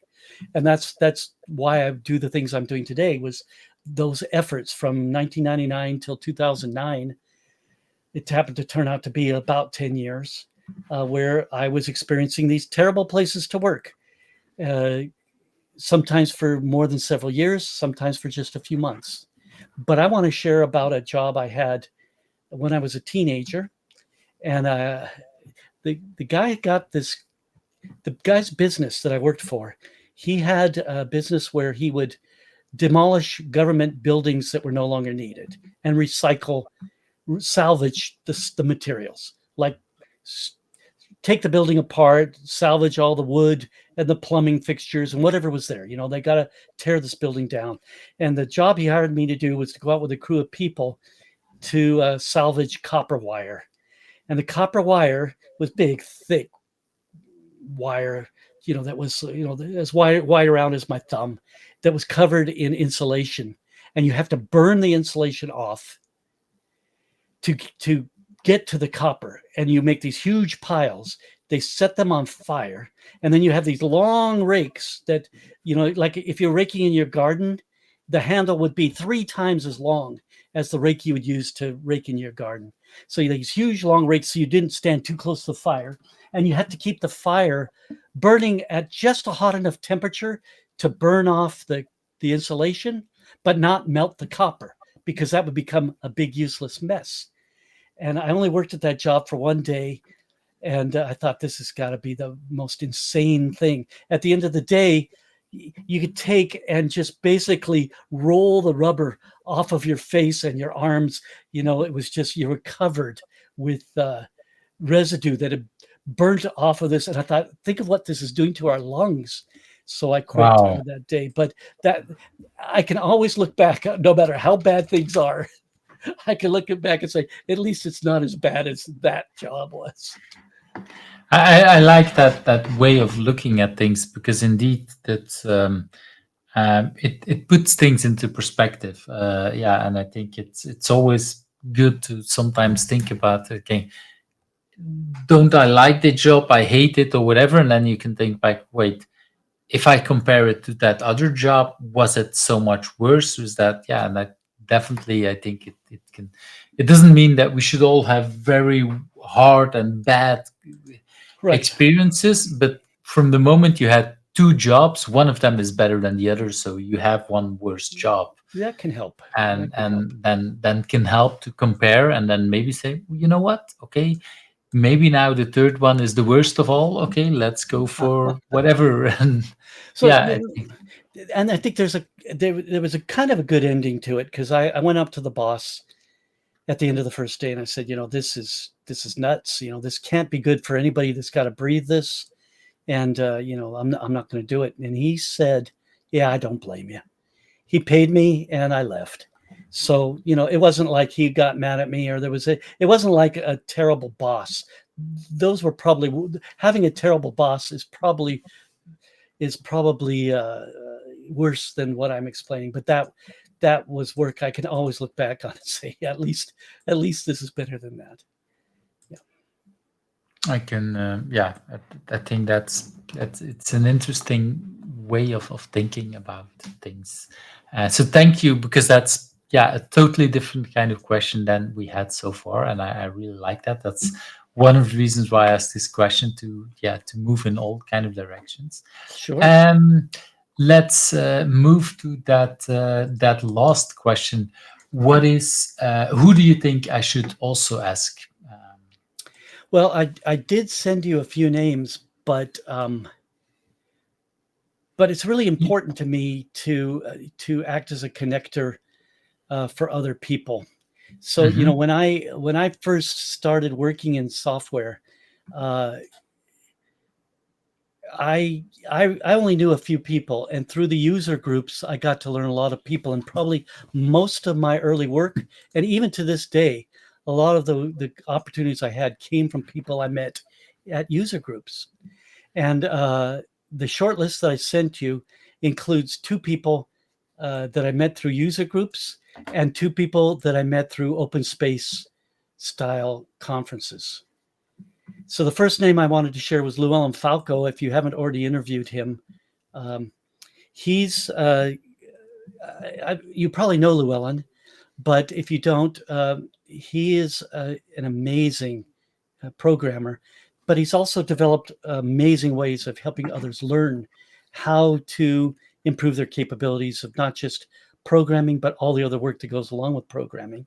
And I And think this is yeah, him, that's right? Llewellyn. That's right. And Llewellyn is sort of a super connector. I don't think anybody would know that mob programming existed if Llewellyn hadn't told other people. So, a quick story with this: uh, I'd known Llewellyn about 4 or 5 years, and I brought him in to do some training at the place where we sort of started working as mob programming, the recognized birthplace of mob programming, even though it had been around long before. But anyways, so I brought him in to do some training, and he noticed how we had set up our work area to work together. And he said, "You didn't set the," he asked her kind of, "You didn't set this up for today's training. This is how you're working. Is that right?" And I said, "Yeah, this is how we work now. We work as if it's a coding dojo." And he was familiar with that because he had introduced me to the ideas of a coding dojo. So within a few days, we started getting emails from people saying, "Llewellyn's telling us about how you're working, and we want to learn all about it." And so he would share the ideas that he saw wherever he was. He shared those ideas with others. So he kind of acts as a super connector as he goes from contract to contract of trainings, going to conferences and so on.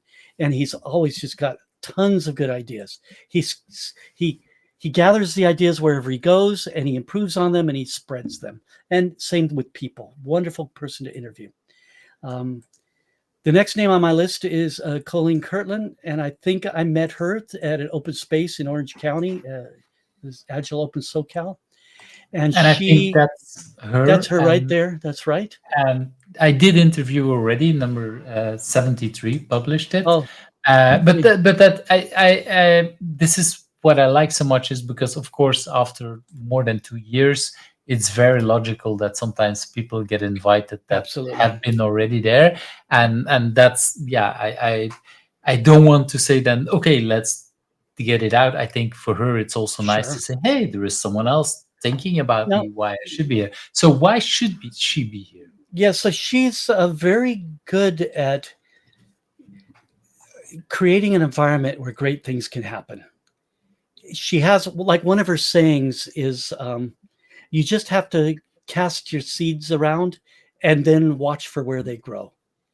And I think that that's a really valuable attitude. It's like you can share ideas. They might stick some places, they might not stick other places. Look, look for where they do grow, because that's where you could put in the effort. I think that's a Mm. pretty good attitude. But she's really good at creating that environment where great things can happen. The next person I want to share is my co-author on the software teaming book and earlier our mob programming book, Kevin Meadows. I met Unfortunately, Kevin. I couldn't find a picture, but then I said, okay, let's put the book here, Yeah, because he that's doesn't have that's a big social media presence, but exactly. And I met him at a user group probably somewhere around 1995, and we always just so this Kevin's strength for me is that he's a very clear thinker. So he's got a kind of a scientific degree in hydraulics or something like that, and he's been a programmer for decades, and he's had got a lot of experience in programming in different environments. But he sort of was a natural agilist, but very clear in his thinking. So I love collaborating with him. We've been doing a lot of the things we've been doing lately. We put under an umbrella that we call thinking about thinking, or you can restate that as metacognition. How do we think about the way we go about thinking? That kind of thing. The last one I had on my list is Quentin Quartel, who I met at a Agile Open up in Seattle or Portland. And he used to go always by the name of Ron Quartel, but he's going by the name of Quentin, which is his actual first name. And he put together an idea of how to manage software development in a more collaborative manner that he calls FAST. Fluid, I think it stands for Fluid Scaling Technology. Or he's trying to find a letter for A. That's that's Quentin. That's that's Quentin. Quentin, right? Really a Um, kind-hearted and fellow, and all of his ideas that he's been sharing. Because I think I first started hearing about what he's doing in as early as 2009, but maybe as late as 2014. But all of his ideas he's sharing has always made a lot of sense to me. It's like expanding on the idea of open space within the workplace, spanning on the ideas of mob programming, software teaming across multiple teams. And I think it's very worthwhile stuff to be exploring. And it puts a different it puts a different viewpoint onto what does scaling really mean. Scaling is not just about getting bigger; it can be about getting smaller. And how do we collaborate well? How good can we become at collaboration?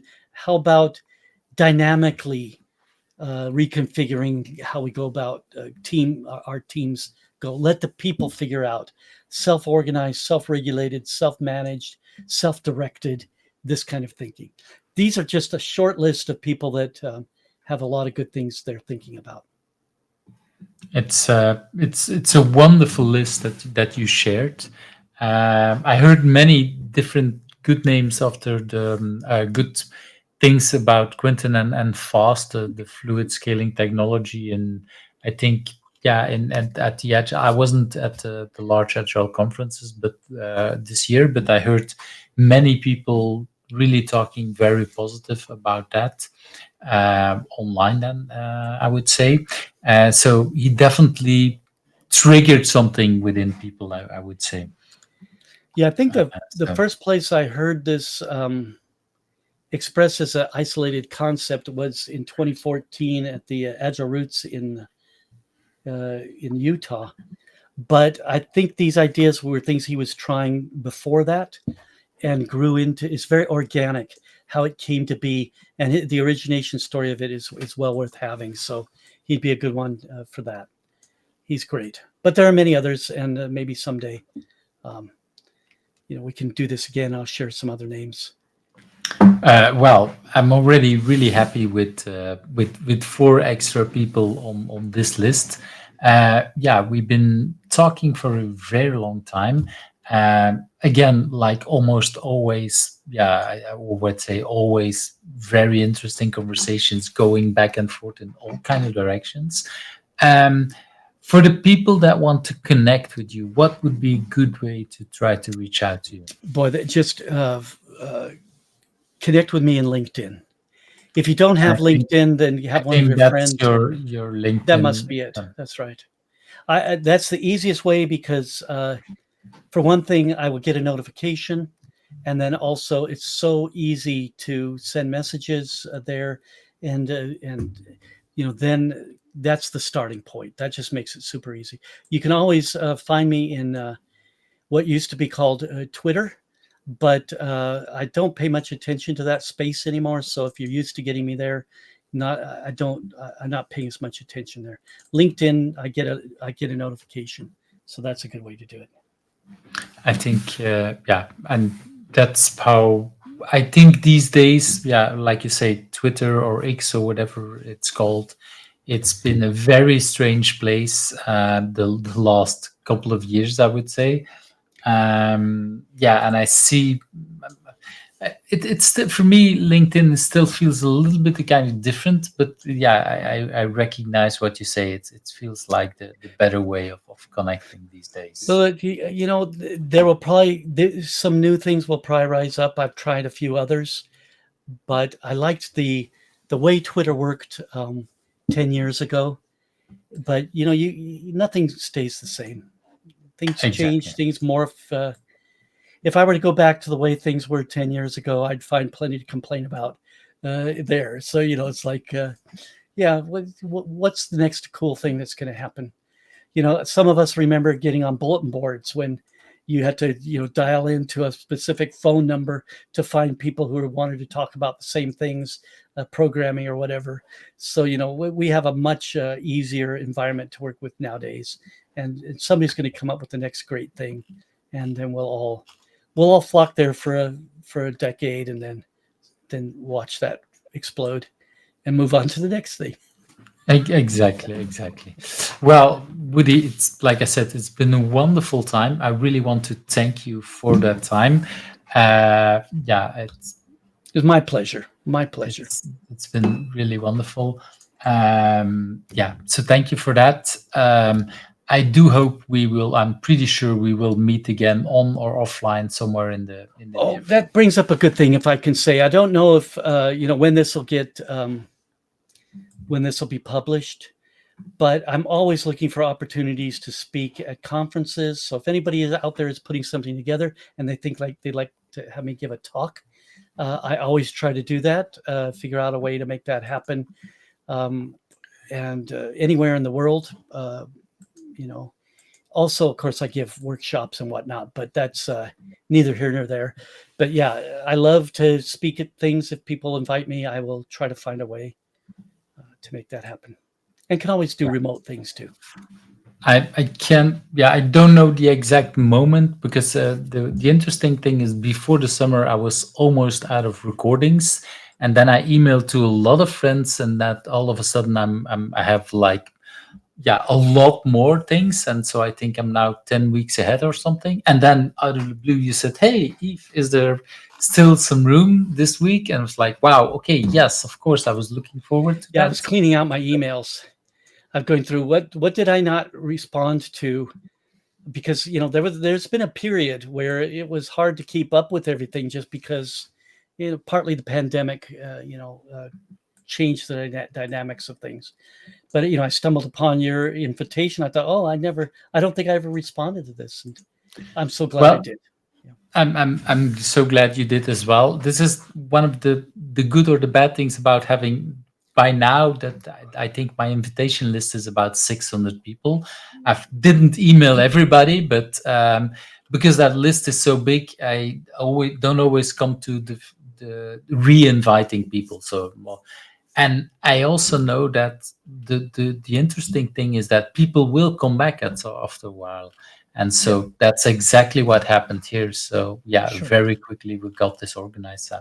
I'm really happy about that. So Well, okay, thank you very much. I had a great time. thank you as well. Thank you for watching Who's Agile, where the stories of agilists come to life. I hope you liked today's interview. Subscribe if you're not subscribed and want to get to know other agilists.